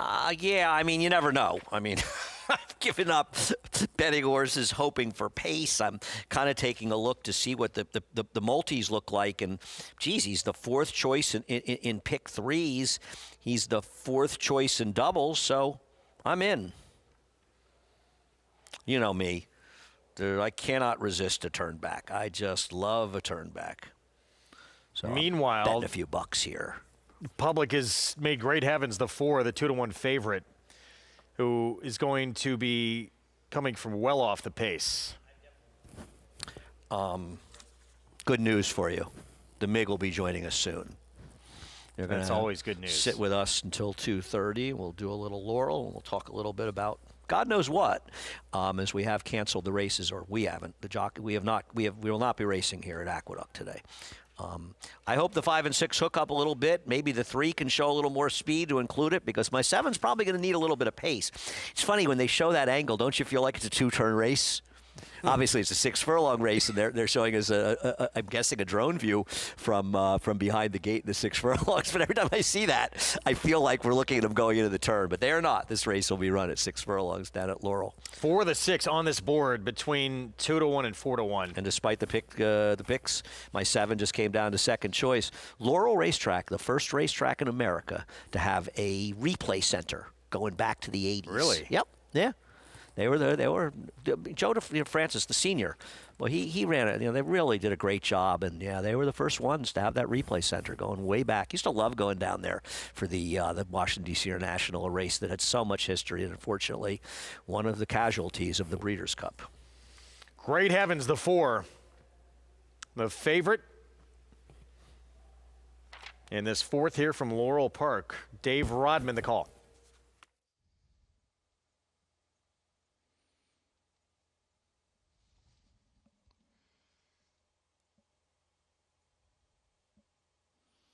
Lined up. And they're off. Wicked Divine from the rail showing early speed. All the hard ways is sent up there, and Change My World is in the mix as well. Metagooch on your taste from 4th. Intrepid's Legacy is racing 5th, 4 off the speed as they pass the 5A's pole. Great Heavens saving ground in the back of the pack. 6 lengths will cover them. All the hard ways. Wicked Divine head-to-head battle for the lead. And here's Intrepid's Legacy tugging hard at Yedsit Hazelwood and quickly rushing up to take the lead. And here is Intrepid's Legacy on to the lead. Far turn run of the hard ways. In Wicked Divine pressured in 3rd, and back to 4th is Great Heavens is off the inside, and Change My World is dropped to the back of the pack, and Metagooch is trailing the field. Racing on toward the quarter pole, Intrepid's Legacy pops away to a 3-length advantage. Great Heavens in pursuit to the outside. All the hard ways is at the rail. They're followed by Wicked Divine and Change My World. Upper stretch turning in, Intrepid's Legacy, length and a half or 2 in front. Great Heavens on the outside trying to reach. All the hard ways shifting off the rail, battling there along for 2nd. Intrepid's Legacy. Here comes Wicked Divine, re-rallying on the outside. Wicked Divine coming late on the scene. Intrepid's Legacy from Wicked Divine. Then all the hard ways. Great Heavens. Intrepid's Legacy. The apprentice again, yet Sid Hazelwood for Gary Capuano.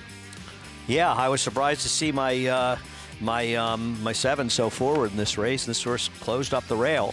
Thought he'd be a little more forward, but gets it done. Intrepid's Legacy. First win of 2025. And the 1 grinding away. Wicked Divine late to steal 2nd from All the Hard Ways in their rematch. All the Hard Ways had just outfinished him in a runner-up finish back in September here at Laurel, but not today. 6-1, 7-4. Intrepid's Legacy with a victory. 5th career win, 18 starts. With super apprentice Yedsit Hazelwood for the Gary Capuano barn. Prices from this one when we return. It's Intrepid's Legacy in the 4th from Laurel.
Back with you on our Sunday coverage.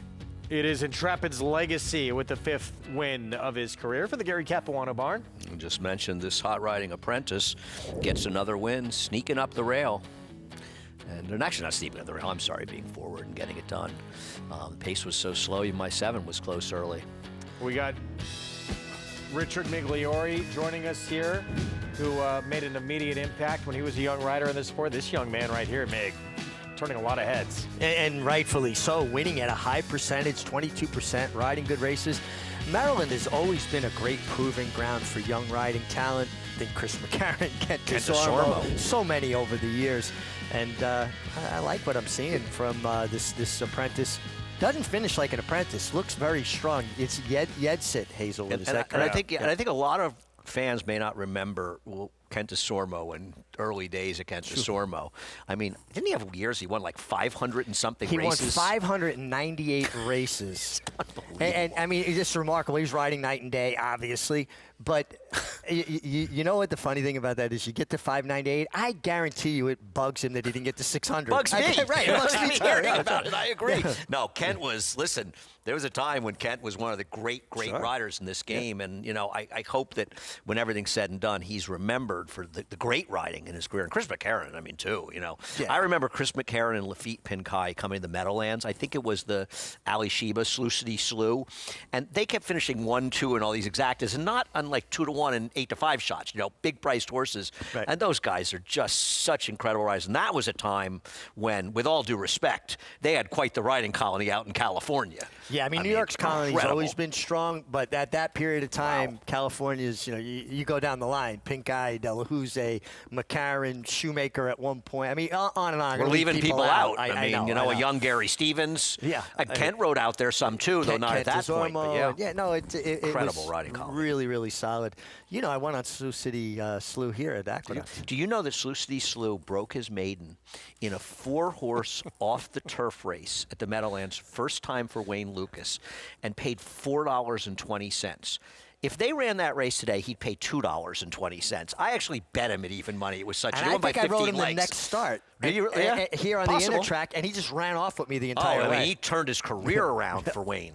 I mean, running second to Ali Sheba. Yeah. We're filling time, Greg. Oh, I love this. When you two get together, it's trivia time all over Well, we again. got a little time to kill. We talked about one of what we thought was the most exciting 2-year-olds in the country who didn't quite live up to that billing, even though he won that Kentucky Jockey Club. The leader of this division right now, I guess you got to say it's a horse who won and has never lost, the Breeders' Cup Juvenile, Ted Noffey, with what he did on November 1st. Yeah, I mean, I think we all agree. It's always, you like to have the discussion when there's 2 or 3 and Richie and I disagree, this horse could be champion, that, but I like it when the champion is definitive, and he's not a horse who's winning the championship because he won the Breeders' Cup. He's winning it because of his total record of 3 Grade 1 wins. What a horse he's turned into. He put together an incredible resume, and I like him so much because as a 2-year-old, he has a professionalism to him that only the really good ones possess. And if he had a cell phone, he probably would have called up his stablemate who ran in Kentucky yesterday and said, not quite yet, big boy. I'm still the star of the show around here because after what yesterday saw, he is far and away the leader of the division. We'll see what happens to them going forward. Perfect 4 for 4. Now a 3-time graded stakes winner. And as we turn, everything changes as we turn the page. And you 2-year-olds, some of them could be ahead of the class. And you get into your 3-year-old season, Triple Crown Trail, things change a lot. But this has the look of a horse to both you guys that has all the makings of what we want to see for a Derby horse? No. I would not bet him going for the Derby. First of all, if somebody told me I get 30 to 1 on him, I might bet $10. But I have a different opinion on these futures than other people. I think if a horse is 3% to win the Derby on November 30th, that's a very high likelihood of winning. I just think there's no way you can tell what's going to go on in the next 6 months. I'm not saying bet the horse to win the Derby, but a horse that he should be the favorite. In the mix. We'll see. I don't know. Listen, he's a long way to go. Obviously super talented, 2-year-old champion. If I was a rider, I really would love to have the mount. That being said, it's too early to really say what's going to happen, who takes that step from 2 to 3. Also, horses got to stay sound. I mean, horses are like strawberries. The great Charlie Whittingham said it. They can go bad overnight. That being said, he has done everything in such a professional manner that you got to feel good about him. Now you just hope that he continues to progress because he needs to. It's always the question of whether or not there are horses going to be efficient at 1.25 miles. And you talk about the Charlie Whittingham comment. I remember Nick Zito once saying to me, a trainer was deciding whether or not to go on in the Preakness after running the Derby and losing. And Nick said, well, you can run him in the Preakness or you can sit around and wait for him to get hurt standing around in the barn. And as it turned out, they didn't run in the Preakness and the horse got hurt. It's, sometimes you just got to run him. Yeah, listen, a horse is good. You got to take your chances. Well, what do we say? You got to dare to be great. Yeah. And you're not going to be great sitting in the barn. No. Well, a horse that looked pretty great here in New York, winning the Champagne, Napoleon Solo. And this barn all summer long, Saratoga, into the winter as well, has continued to produce. Chad Summers, this one looked very good. 6.5 length score in the 1 mile Champagne. He just busted the other speeds in this race, Richie. He did, and quite impressive. They chose not to go on to the Breeders' Cup Juvenile. I was actually talking with Chad Summers about it. He said, which would have been a quick comeback. Which would have been a quick turnaround, but he also felt I respect not going. For the horse going forward, what's going to make him a better 3-year-old is to have a comprehensive break and really grow into his frame. He only spent $40,000 on the horse. He's earned nearly $400, so it's not like they're behind in the game. They're ahead of the game. Now, if they can win a Kentucky Derby, I mean, that's their main goal, obviously. And that was an Allen Jerkins. It ain't so bad. No, exactly. That was the gradual step of 1 turn mile. So, we'll wait and see what he could do as we, get to 2 turns, get to longer distances. But that was a big step up. Yeah, and I mean, I think a lot of people, and myself included, sometimes you say, you see that brilliant speed, you see him run, you say, good luck, I'm doing it 1.25 miles. Well, for those of us, and you could say I'm, a little bit circumspect, let's talk about Spendabuck and Bold Forbes. There were some horses that maybe had some distance questions that knew how to run their horses off their feet in the Derby. So if they can bring Angel back, maybe Angel will be perfect to ride him. What Angel did with Bold Forbes in the Belmont Stakes, Laz Barrera and Angel Cordero, what they did to pull off getting that horse to go 1.5 miles is one of the most remarkable riding and training feats in the history of the game. I agree. I think, if we, and you and I sat around and we talked about these things from the past, I would agree with you. I mean, I think as time goes on, you tend to forget some of those things in the past. People that don't know. I mean, this was a horse that really probably didn't want to go much beyond 7 furlongs, and he won the Kentucky Derby. And then at 1.5 miles, and there's a funny thing that you probably remember about Mackenzie Bridge, who was one of the horses right behind him at the wire. Great Contractor, Great right? Contractor was the other one. Great Contractor had actually already run 1.5 miles before that Belmont Stakes. He had run in, I think, like the Bougainville, or one of those stakes, not the Orcs, the Phillies Mares, down in Florida against older horses at 1.5 miles on turf. Wow. Going to that Belmont Stakes. But Bold Forbes, man. And let's not forget, maybe this is the year, too, when we turn the page to next year. Late developing, 3-year-olds. Right. We haven't even seen yet a horse, but we have, a horse coming in next Saturday. Paladin, $1.9 million son of gun runner who ran an 86th Buyer of the debut. And to be fair, the horse who finished ahead of him, disqualified or not, even if you think he deserved to be disqualified, which I do, he still ran a huge race. Sure. Yeah, I mean, I think this Remsen might really offer a real window towards that. I'm a homer, but I think we got some horses in there. 1.1 miles as a 2-year-old at Aqueduct, in the fall of the year, usually is a pretty good barometer if they're going to be able to stay the more classic distances. I agree. I've been around long enough to remember, Go for Gin winning this race. It feels like it was about 2-3 years ago. 1990. Wow. Let's get back to Laurel Park. 5th race is upon us shortly. 5.5 furlong sprint in the 5th. $16,000 maiden claiming group. As you look at the current odds, Scaredy Katniss. Jamie Ness will look to add another today. Drop down from 25 to 12.5.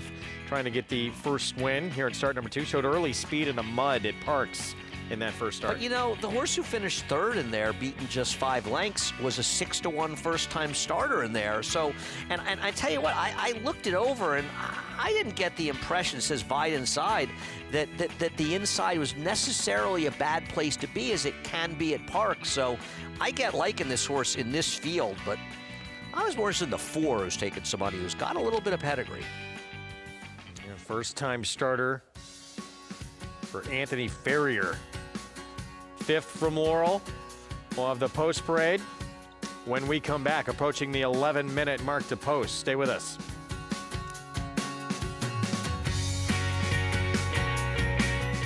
Welcome to the 2025 Keeneland September Yearling Sale, where history was made when Three Chimneys Gunrunner, the sire of 2025 Grade 1 winners Sierra Leone, Locked, and Brent, became the first horse in the history of the Keeneland September Sale to sire the session topper of each of the first 4 sessions. Among them was the $3.3 million sale topper, purchased by Peter Brent, MV Magner, and Winchell Thoroughbreds. Gunrunner, Breed Shaper, Dream Maker. It's America's original sport, and no one covers it better than americasbestracing.net. From the sport to the lifestyle, the best races, horses, and destination venues, cocktails, gambling, fashion, and more. americasbestracing.net is a sport for you.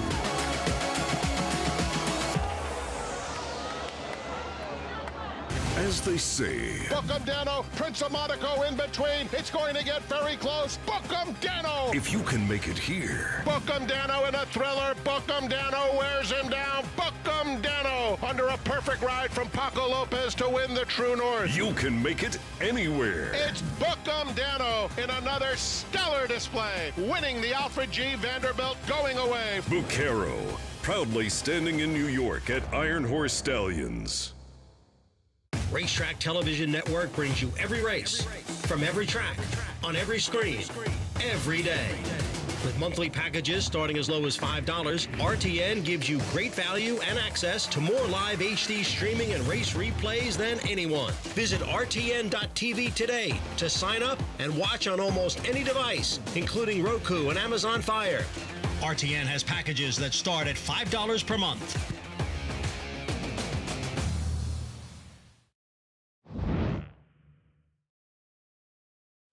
Aqueduct is the only racetrack within the confines of the 5 boroughs of New York City and faced intense competition from several other tracks located in the vicinity. True to its nature, the racetrack not only survived, but thrived. Aqueduct underwent an extensive 3-year overhaul and reopened on September 15, 1959, to much fanfare, as it was one of the most modern facilities of its kind. In 1960, Aqueduct presented its first Wood Memorial. The race is New York's premier prep race for the Triple Crown and remains one of the track's signature events, along with the Cigar Mile Handicap and Remsen Stakes. Aqueduct was the first and only track to have a triple dead heat win in a stakes race when Brownie, Bousset, and Wait a Bit hit the wire in tandem. In 1965, it was the site of the largest crowd ever to witness a thoroughbred race at that time in the Empire State, when more than 73,000 packed the stands to see Gunbow in the Metropolitan Mile. The legendary Cigar began his famous 16-race win streak at Aqueduct. He scored impressively in the 1994 Naira Mile as part of that win streak. The race was named in Cigar's honor after he retired in 1997. The last racetrack Secretariat placed his hooves upon was Aqueduct. He was retired there before commencing his stud career at Claiborne Farm. Aqueduct was the second track to host the Breeders' Cup in 1985 and was one of the first sporting venues where Pope John Paul II held Mass in 1995.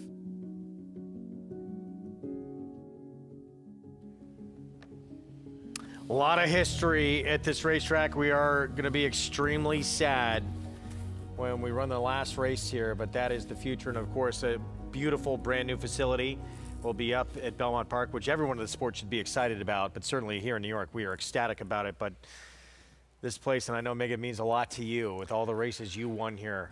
Very special place. Yeah, the first place I ever came to the races as a child, came out, grew up 8 miles from here. Exactly 8 miles. I actually clocked it. I drove to my old neighborhood and, you know, was here to see Are they 8 jockey miles or 8 actual miles? No, eight actual miles. But, you know, coming here, the first stake I ever saw at Aqueduct, Toboggan Handicap, all the great horses, and then, of course, all the wonderful experiences and opportunities I was given here. I will be sad, but, you know, the game evolves, changes, and I'm so excited. I was walking around Belmont. Well, you've seen it quite a bit. Yeah, oh, yeah, but I was walking around Belmont last night. The glass on the back of the buildings going up. the tote boards up, even though it's not completely, finished or anything. But you could see the progress. Take some pictures. Get them out there. Yeah, you know what? I absolutely will. Yeah. But it's exciting. Again, one chapter will close and another chapter will open. Yeah, this is actually, believe it or not, this is the 51st weekend anniversary of my first trip to Aqueduct, which was the Saturday after Thanksgiving in 1974. Okay. I'm not sure if they ran the Queens County, maybe. For some reason, I want to say a horse named Green Gambados won the big day. But I remember coming here for the first time. And other than Saratoga, it was the first New York track I had actually gone to, or thoroughbred track I'd gone to Saratoga Harness as well. My first track I ever went to was Liberty Bell when they ran thoroughbred races. My dad and I went when we still lived in Jersey. But I came here with my grandmother, and many, many trips with my grandmother coming. I'm with you, This is where I fell in love with racing. Getting off that train, just walking right across the street and coming in here to catch the races. A lot of people don't remember there was actually a nice little backyard here at Aqueduct as well, and I remember getting off the subway with my father and walking through that. Due Diligence won the toboggan handicap. The first Due Diligence, the one for Harry McGurrian. No, it was Harborview Farm. Was it? Okay. Yeah. Valid appeal was there. Yes, 100%. But so it was either 75 or 76. I got to go back and look at the winners of the toboggan. So I was a year or two behind you getting to the racetrack. I think I have those charts for 75 at home, so text me and I'll look it up tonight. Okay. Was this one of the guys heckling you early on in your career? After I lost the bug, he was pretty hard on me. That's not true. I always loved the MIG. Even before I knew the MIG, I loved the MIG. I will tell you this. I went down in a really bad fall at Belmont at the top of the stretch, and this guy ran all the way to the quarter pole, was looking to jump the fence. I was prone. Me and four Jamaicans. That's who were down there. Me and four of the Jamaicans were down there. I'm good with the Jamaicans. Yes, you are. That's who was down there, the five of us. Yep. Back at Laurel for race 5 in this maiden claiming event is all trying to get that first win on the resume here. 5.5 furlong sprint. And a look at Sugar on Fire. One of the most experienced runners in the field. New gelding. Is experience good or bad in this race? I'm going to say it's not great. I mean, listen. There's not a lot you can say about this field. I mean, wouldn't you say this is a race where the less you've done wrong, the better off you are? And the 4, who's a firster, is drifting up, and that can't be a good sign, Richie, because it's not going to take much of an effort to win. Here's Go Lang, Mig at 26-1. Has some speed, turns back in distance. Maybe that'll help, but it's going to need a lot of help. Scaredy Katniss, and yes, has only started once, so there's some upside for start number 2 with the drop down. He has, but I just don't like the fact that the other speed, a firster, outran him badly, but he's probably the worst to beat. Here's a firster, 9-2 flying to work. Yeah, and I think taking a new face might be the way a lot of people want to go here, just because not everybody's completely trustworthy. Source has some decent pedigree. He's got a couple horses that ran a little. Hop Toss, is it? 0 for 6. Lowest level yet, though, racing. Well, I mean, the figure 2 back would probably drown this field. El Papacito. That's some early speed. Speed, but not a lot of finish. No. Babel. Start number 2. Blinkers on. New gelding. He's only run once. He's a new gelding. He's got the apprentice riding. I could argue with somebody who wanted to take a shot at a price. I could see that. And drops from a 45 maiden claimer. That was at Delaware back in July. Gonzalo to the outside. 3/3 in 4 starts. Yeah, I mean, in this field, has actually buyer figures that make this horse very competitive here. I like the 7, what you just said, the complete makeover here, right? You're coming back as a gelding, you come back with blinkers on, you're getting the hot riding apprentice. On the other hand, this horse needs a complete makeover. Well, yeah, but, Yeah, no, I agree. I wouldn't knock anybody for taking, especially a lightly raced horse in here. I think the only horse in this race that's had any consistency of running in this race, what would be speed figures that could make him competitive, is probably the 8 Gonzalo, who's, got a rider who's 2 for 99 when I printed these PPs. Has added one since. 2 for 100? 3 for 103. Oh, okay. So he's on a good rush. He's improving. But look, certainly could get it done here. Yeah, I mean, this field, there's no monsters in here. It does seem like a race like this, you want to take ones, maybe potentially with some outside. I mean, a 3 at 3-1, pretty fair on a horse who is dropping from 25 to maiden 12.5 and has never had the opportunity. It was a muddy sealed track. I know we're good here, but no 2 off tracks are the same. And took money. First time was the favorite. So you got to think that this horse has shown some ability. I like Laurel, and much like what we're doing now, Laurel will close when the Then Pimlico's construction's rebuilt. done at Pimlico, and I love Laurel. I love I Laurel. got nothing but good things to say about Laurel. My friend Mike Morrissey and I used to go down there for their turf festival for the Washington D.C. International. Wow, what a race. Saw our friend Howie Tesher upset Dance of Life for Rokeby with Lieutenant Slark and paid $80. Robbie Davis, Lieutenant Slark. Robbie rode? Yeah. I held had, up by a neck. I had one on him, and then I couldn't go ride him at Keeneland for Howie, and Robbie picked him up, and then he won the D.C. International. I actually took off a D.C. International winner because my wife and son Joseph, he was an infant, got in a car accident, and the car had gotten turned over, and they got taken to the hospital, and I ran out of the jocks room, caught a plane home, and a horse for a French trainer, I can't remember his name, of Pascal, I think. Barry. Picked up Edgar Prado, won by 7. Wow.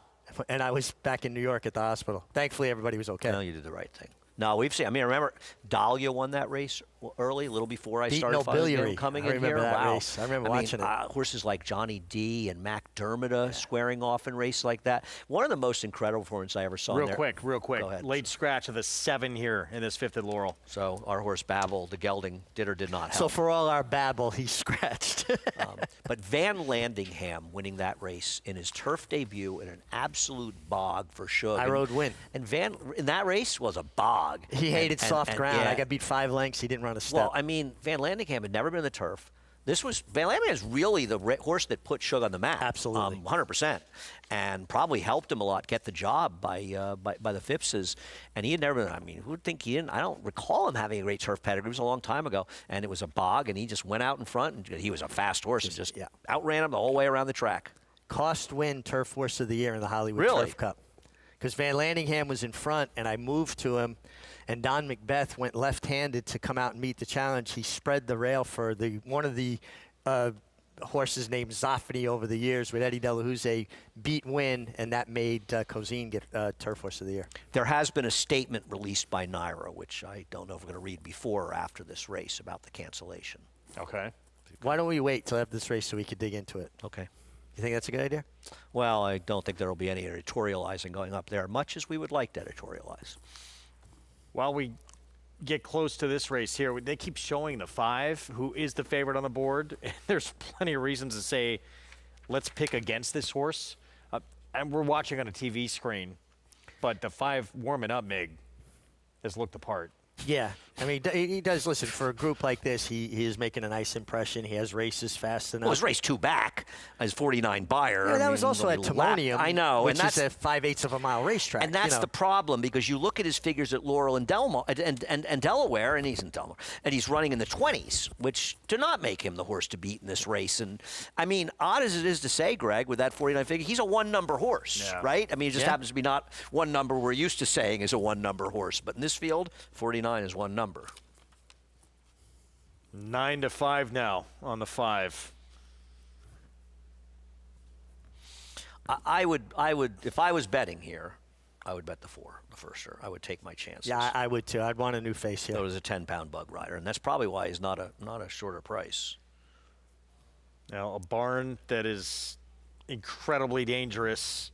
Jamie Ness, horse who only has 1 start, drops down. He's getting a pretty fair 3-1 on the 3 with a drop. Right. Is 3-1 a good sign or a bad sign, though? You know what I mean? You just wonder. But he's going to be speed. But as I had before, I don't like the fact that the other horse involved with the pace beat him by 6 lengths. I don't like that. And he was a first-time starter who didn't take much money. He was 6-1. 5's the favorite, though. Hop toss for Jerry Robb. Dave Rodman, the call. Here's the 5th from Laurel.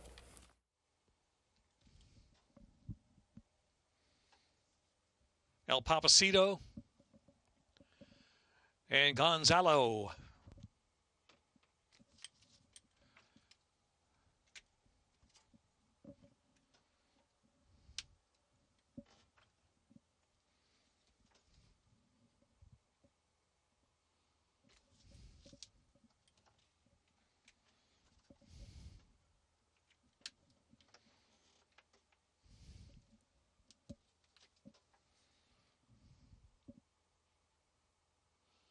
Gonzalo, last up.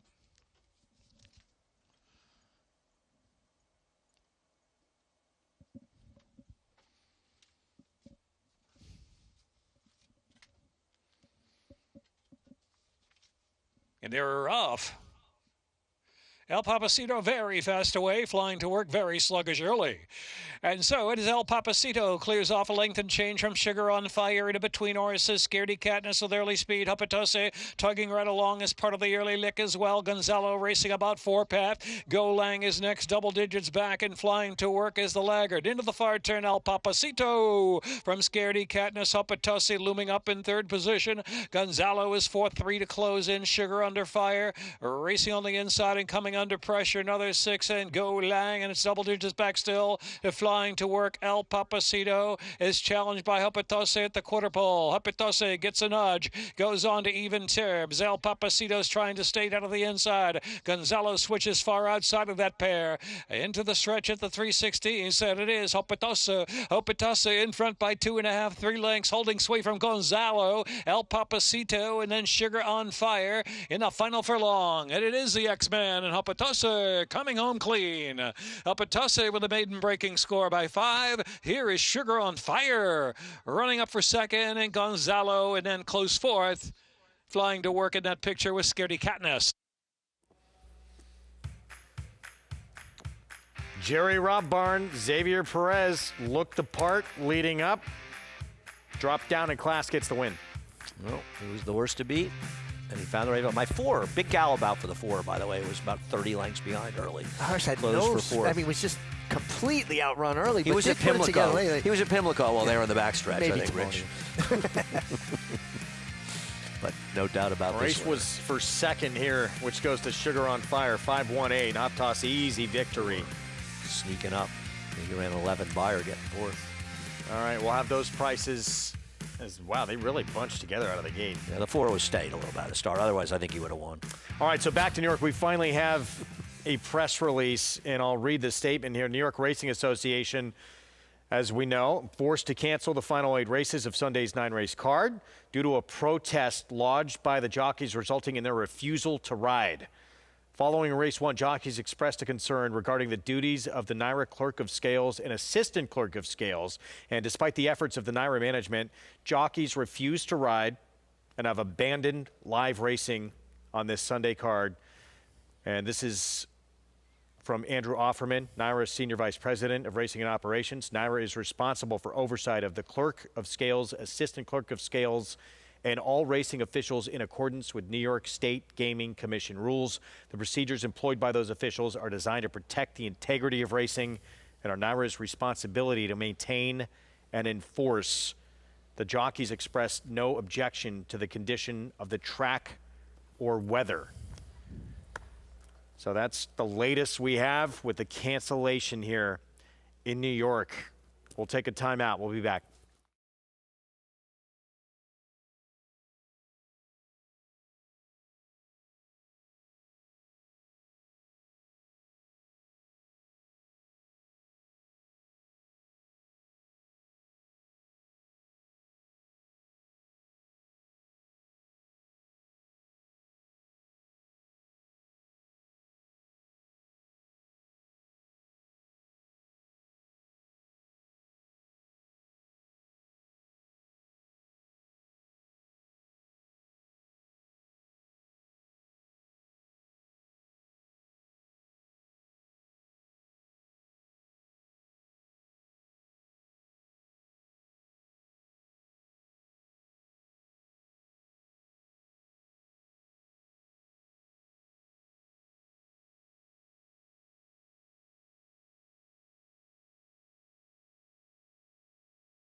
Back on our Sunday coverage, Xavier Perez, Jerry Robb, hop toss favorite, picture time with a victory. Yeah, found the right group, had good speed to be forward, ran him off the feet. We will keep an eye back on the 4, Flying to Work, who was in another county and came with a run and probably will improve with that effort. Andy, you're going to play him back? No. Neither are you. Don't lie here. But as you say, someone's got to win the race. Debuted against straight maidens. First 2 starts, actually, of his career here at Laurel. And in for the low 16 maiden claiming level, lowest level in yet. Wins a bet down to even money. So $4.20 for the win. Sugar on Fire, Gonzalo complete the trifecta as we move in to the pick 4. Race 6 at Laurel, 6 furlong sprint. $12,000 maiden claiming race. Yeah, Mig didn't expect to be up here on the desk with us, so he wasn't able to prepare as much as I have. Now, I've gone through these races and looking up. We got a few coming off the turf, a couple of scratches in here.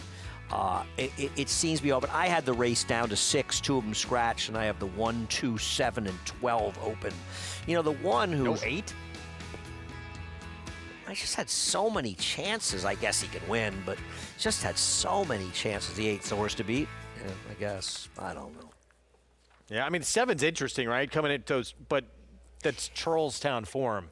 I agree, but, he's running against better horses. It just feels he's got a bug rider that's obviously I don't have much experience with. You're right. The 8 could obviously win this race. You're not wrong. He's not going to probably get the lead, though. I thought the 6 and 7 both could be faster than him. I think it's important, too, though, for people to understand, like Charlestown is another racetrack we term a bull ring, meaning it's a smaller circumference than our major league tracks. So it's 5 furlongs around.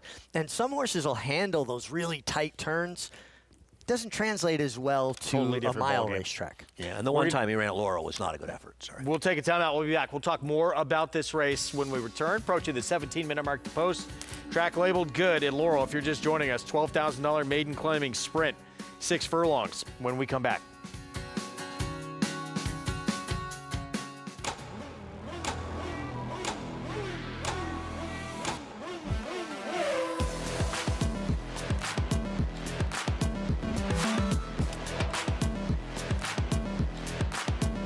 Prince of Monaco's too good for Moose, an impressive winner of the Best Pal. Miramondi's all hot, but Prince of Monaco too good. Prince of Monaco, standing at Claiborne Farm. You bet with Naira Bets. Bet any track, anywhere, anytime. Download the Naira Bets app to play today and get a $200 deposit bonus. Watch live horse racing. Get expert picks. Boost your bankroll with weekly promotions and hone your handicapping skills with exclusive tips and tutorials. Download the Naira Bets app now. Sign up now to claim your $200 deposit match bonus. You bet with Naira Bets. But it's all Pinehurst. Grade 1 winner at 2. Very impressive in the runaway Delmore Futurity. Graded stakes winner at 3. Pinehurst so gutsy. The highest earning son of Twirling Candy. Pinehurst lasted home to win it for the United States. Bred on the same cross as Gunrunner. Pinehurst, standing at Womack.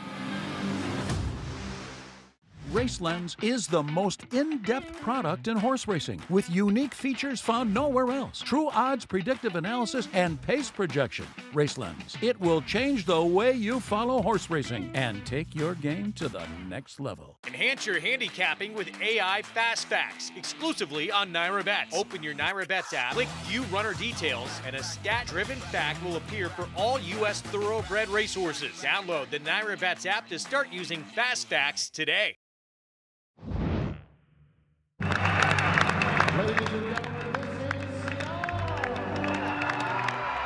For every great champion, there is a unique story. And for 2-time Horse of the Year Cigar, his road to glory began in his 5th start for Hall of Fame trainer Bill Mott, who believed the Maryland-bred son of Palace Music had more talent than he had shown in 11 straight grass races. The last time he had run on the turf, I think Julie Crone had ridden him, and and said, well, he galloped back good on the dirt.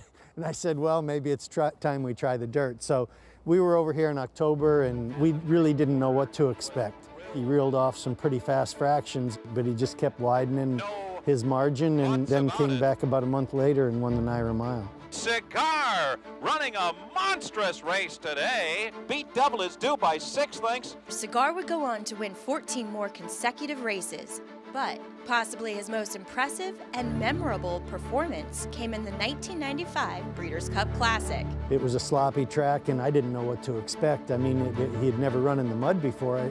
Now we're facing a new challenge, and Jerry Bailey's holding on to him, waiting for him to go, and when he released him, I mean, he just, like you shot him out of a cannon. Cigar! Cigar makes his move, and he sweeps to the lead with a dramatic rush, a 1/4 mile between Cigar and a perfect season. Jerry Bailey calls on Cigar for everything he has, and here he is, the incomparable, invincible, unbeatable Cigar!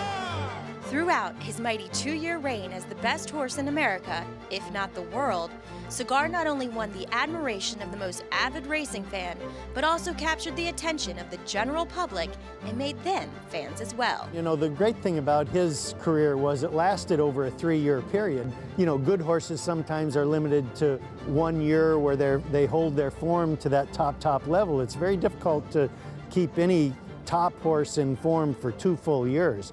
He became such a fan favorite, and he was America's horse. You know, Mr. Paulson's colors with the red, white, and blue, and we took him everywhere. We took him east, west, we took him abroad. Finally, it got to the point where people were saying, man, let's go see him. Let's just go watch him. So, when it was announced that Cigar would be retired at the end of the '96 season, Connections made sure that America's racehorse was sent off in style. And what better way to do so than to van him into the middle of Manhattan to the world's most famous arena, Madison Square Garden. Mrs. Paulson was into the show horse world as well, and they had the National Horse Show at Madison Square Garden, and she said she wanted to take him down there and parade him, and I thought she was absolutely crazy. But as it worked out, Bailey and I skipped the races that day. We both rode down on the horse van with him, and it really turned out to be probably one of the greatest experiences I've ever had.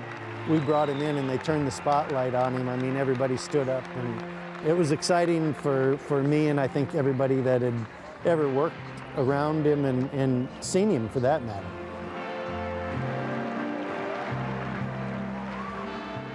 Most famous win streak there is in this sport. What a time. 21 months.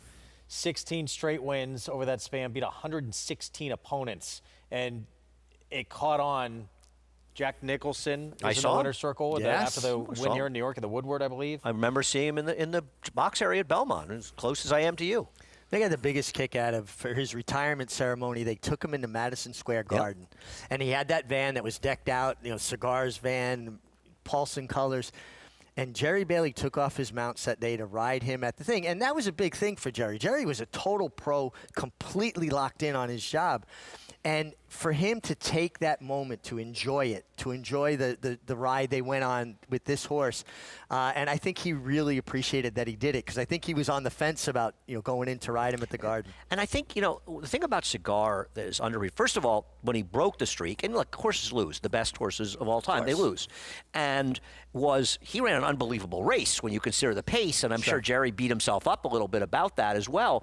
But what Cigar, his greatest quality to me was he always showed up with a huge performance. There were faster horses at different times, but every single time he came to the racetrack, and it's a tribute to Bill and the people who worked for him as well, Simon Bray, who worked for him at the time, he showed up with an A performance. He never had a bad race. That's the way I define greatness, sustained excellence over a long period of time, and that was him. And he traveled all around the country, went to California and won the Hollywood. I thought one of the best races he ever ran was the Oaklawn Handicap when he beat Silver Goblin. Yes. I think that was one of the best races he ever ran. You know, when he lost finally, he had tailed off a little towards the end, which is understandable as he got older.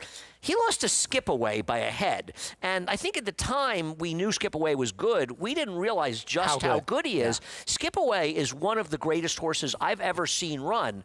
And he lost by a head to Skip Away in the Jockey Club Gold Cup in his loss. And at the time there was disappointment. In retrospect, it's amazing he ran as well as he did. He was sort of tailing off a bit. Yep. And his Breeders' Cup, he was 4 wide around the track against a track that was very gold. Even Richie tell you the gold rail that day. He ran huge that day. Didn't run well. How many times did you face him during that streak? Oh, a bunch of times. I was third to him in both of his Jockey Club Gold Cup wins with Golden Larch for Michael Hushin.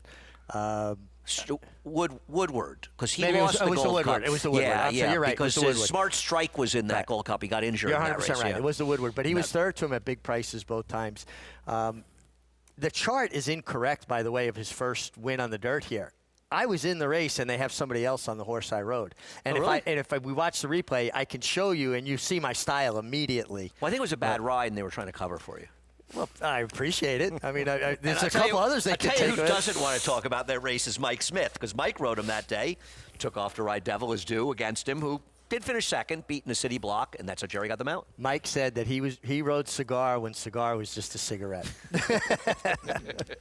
Race 6 at Laurel approaching the 8-minute mark to post. We'll have more on this race when we come back. $12,000 maiden claiming sprint. And the favorite, the 8, Super Lasting Secret, getting back to dirt.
Back with you on our Sunday coverage on Fox Sports 1. Card in New York canceled, and our coverage here at Laurel has stepped in to fill the gap here. We're 6 minutes away from this 6th race on this track labeled good, where it is still the 8 Super Lasting Secret. It was it clicks down to 5-2 now. It should do so. Yeah, there we go. I got to bet against this horse, 5-2. I want to bet, is it Gaelic Heart of Gold on the rail, trying the dirt for the first time? Probably not my usual MO, but I kind of want to bet that horse. What about the 2, Brother Bobo?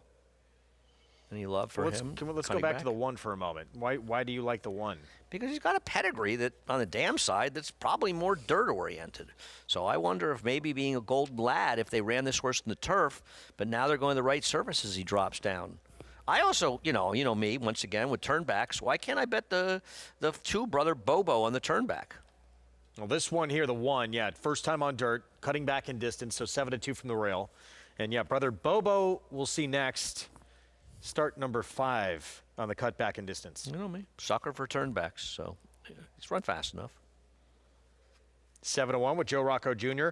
0 for 30, I would call that a professional maiden. But he's also a turf horse that can't run in the dirt. A little surprising to show up here. Divine Future, blinkers on. I'm afraid to break the bad news to him. I don't think he has one. 52-1 in his dirt debut. He beat no one in that start. Thunder Cry with Jorge Vargas. Yeah. Jose Vargas, excuse me. At least has speed. Yeah, different. Yeah, there's a lot of Vargas, yeah. And look, speed against better in the debut on dirt. Interesting. The 7, final offer. I mean, the race at Charlestown, 2 backs fast enough to win. He looks like a speed, right? Yeah. 10-pound rider. Here's the favorite, and has been so throughout, the 8. I don't know, Richie, but he does have dirt races fast enough to win. But his last dirt race was not good at 8-5. Apolostic, Martin Schwann, huge price. Dirt form is one not. Dirt race was terrible, right? Yeah, and that was at a mile for 25, but it was not good. Moonlit Frost, 0 for 14. Yeah, he just doesn't seem to be able to run in the dirt. Dirt races are awful. Furious George on the outside to round out the field. Race 3 back was fast enough to win. Is he Curious George's brother? There's Curious George and there's Furious George. Sounds a little like the Naira TV of the crew up here. There's the curious ones and occasional furious ones. Yeah, well, it Not that Richie and I have ever been known to be furious. You, on the other hand, you are the more even-handed person here. Richie and I have our moments. I don't know what you're talking about. How have I survived working with you guys? I really don't know, Greg. I really sane. don't know. Well, you say you've stayed sane. I'm going to ask Laura where she sits on that. Yeah, she would probably disagree. Yeah. You know what? One thing I find interesting here, guys, is there were 3 10-pound apprentices named in this race. One of them scratched, and a 7-pound apprentice in this race. Now, for people that don't understand, riders are giving a weight allowance when they start their careers as an incentive for owners and trainers to give riders with less experience an opportunity, trying to mitigate that lack of experience with a break in the weights on their horses. So you get a 10-pound break until you've won 5 races. Then you get a 7-pound break until you've won 35 races. And then you have a 5-pound break for 1 year from the date of your 5th winner. So that's why you see these are good spots to put an apprentice on a lower level maiden that, just let them run. Get out of their way and be a good passenger. And for a moment became favorite, but yeah, this one's still taking plenty of support. First time on dirt, cut back in distance is 1. Taking major money here. That's who I like. The 1. Warming up beautifully, getting to the dirt the first time. This is where I'm landing. Meanwhile, here's the 8, who's been, for the most part, favored throughout. Coming out of a 5.5 furlong turf sprint. Appears to have, well, I shouldn't say that, but a couple of races faster on turf than dirt. But capable on dirt at this level, no question. Yeah, but the thing that obviously he could win. I'm not going to go out and he's got faster races. You look at him running in February. He's off for 3 months. He comes back and he runs a couple of turf races. He runs okay. Then he goes back to dirt. He's 8-5, and that Delaware race was not good, right? That's one of the worst races that he's run. It's not that that race he could still run that race and be competitive here. Then they went back to the turf off a little bit of a layoff, about 3 months of a layoff. He ran okay, but he runs okay. Short prices, he doesn't win, and I just don't like that last dirt race. But listen, he can win. You want to bet him at 3-1? Go right ahead. I got nothing against it. He's just not landing in the right. Yeah, group. He's not my cup of tea, but he can win in here. I think the 2's a little bit. Why isn't the 2 a playable horse in here at 9-1, cutting back in distance? His only race at a lower level in the Claimers was going 1 mile and a 16th. He clearly can't go that far. And now he cuts back to 6 furlongs, which is the shortest distance he ever run. He just interests me a little bit at 10-1 in this race. I'm not going to make a big case. I don't know how anyone could make a big. If you make a big case for someone in this race, you better be right. You know what I mean? I hear you. You tell me you love someone here, I respect that, but you still better be right because it's a tough race to love anybody. Happy to see Joe Rocco Jr. too on Brother Bo. I hadn't seen him riding a great deal recently, and nice to see him back in the tech. He picked me up at the airport in Tampa when I rode the Tampa Bay Derby and the Florida Oaks. And I won both races, and they give you the trophies right there. They don't mail them to you, and they're not personalized. They're just a big trophy. So you had to bring back in the plane, which I wasn't going to do. So Joe's dropped me back at the airport, and I said, Joe, would you hang on to this? And he was just lost the bug. He was a young kid.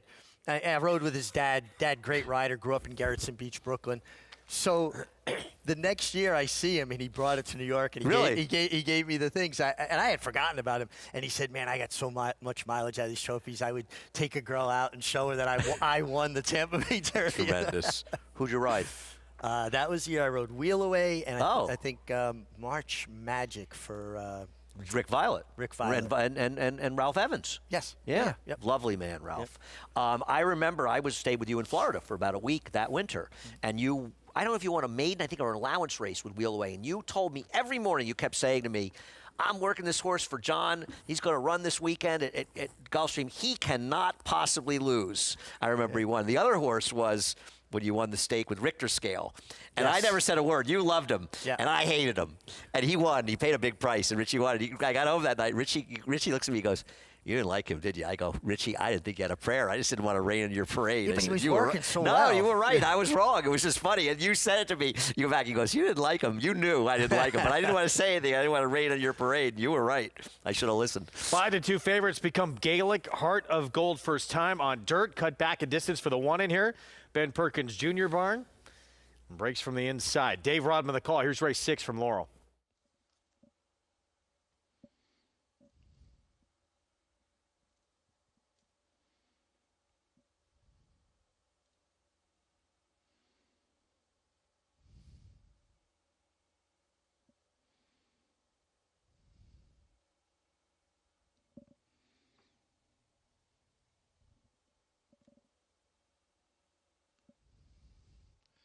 Thundercry and Furious George.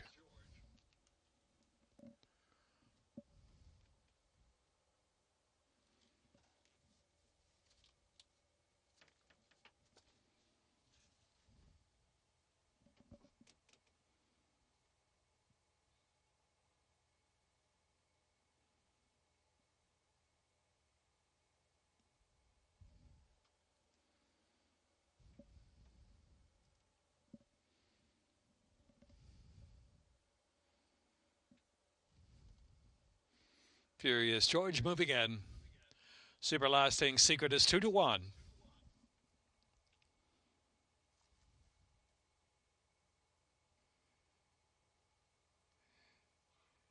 In their off awkward beginning for Furious George, broke out with his last. Super Lasting Secret, final offer, early speed, and so too Thundercry out of the inside. Thundercry sent up in there, up to take the lead as they move down the back stretch. Divine Future is already some 8 lengths off the lead, and Brother Bobo is past that one. The Gray Moonlit Frost is next. Furious George is followed in the back of the pack there by Band Tours, dropping to second to last position. Apolostic on the outside of that, and Gaelic Heart of Gold is trailing the field. Into the turn they roll, and it's Thundercry. Thundercry gets away about a 3.5, 4-length lead on Super Lasting Secret and final offer third. Brother Bobo is racing in fourth. The others plenty of work to do. Furious George has worked to fifth, still about 13 from the front. And Moonlit Frost out of the inside. They race for home now. Super Lasting Secret collaring Thundercry up to take a narrow lead. Brother Bobo toward the center of the track, tipped far outside. And then battling on his final offer, driven in fourth. Furious George in fifth. Super Lasting Secret leads the way. 1 furlong out from the line. Brother Bobo driven on the outside. Here comes Gaelic Heart of Gold from dead last. Gaelic Heart of Gold motoring up on the inside. Gaelic Heart of Gold with all the momentum and Forest Boyce for the back of the pack to win. Going away 2.5. Super Lasting Secret, Brother Bobo, Furious George. Gaelic Heart of Gold, first time on dirt. Andy liked, good call. I bet a little on the 2. I boxed 1, 2. I pressed 1, 2. Thought I was home free with the 2 here. And then the 1 coming. I said to Richie, I got 1, 2.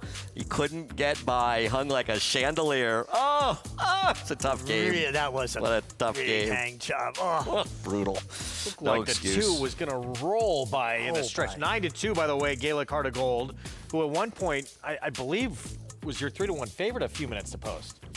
Well, floated up the right way if you liked him. On the right surface and made a big run here. Big gallop out from the winner, too, Andy. Yeah, you want to bet him back. You want 15-1. You'll want to bet him back, Richie. Let me know. Wow. I'll put the bet in for you. 15 lengths clear. Stretch that one back out. I think that may say a lot more about the others than it says about him. I don't know about you. I think dirt is where this one will stay. Yes. Yeah. Off that performance. So Gaelic Heart of Gold with the win. Unfortunately, we had to fill quite a bit. We apologize. We did not want to see this happen. We weren't expecting it. But the card canceled, as we told you earlier. So that means that pick 6 carryover, double pick 6 carryover that we were expecting for today moves to Thursday's card. Yes, it does. And I'll be down in Jamaica next week, and I'll see you gentlemen in the new year. Sounds good. Happy holidays. Thank you, you too. Yeah, well, I guess we'll learn more about that Mute Mayo field in the coming days, Tuesday, obviously. But yeah, we know Javier Castellano is going to be down there. It's going to be your 3rd year in a row covering this race. Yep, looking forward to heading down. Next year's your year, though. I'm going to hold you to that. I'm big with the Jamaicans. Come on. Next show. So Thursday, noon Eastern start time. Check your local listings, but we'll have, obviously a totally different situation. But the double pick 6 carryover will come up on that card. We hope to see you then. Cigar Mile weekend coming up on Saturday. Demoiselle, Remsen as well. And we will see you then. Enjoy the rest of what is left of this weekend. It was Gaelic Heart of Gold in the 6th from Laurel Park to win for the Ben Perkins Jr. Barn. Have a great weekend.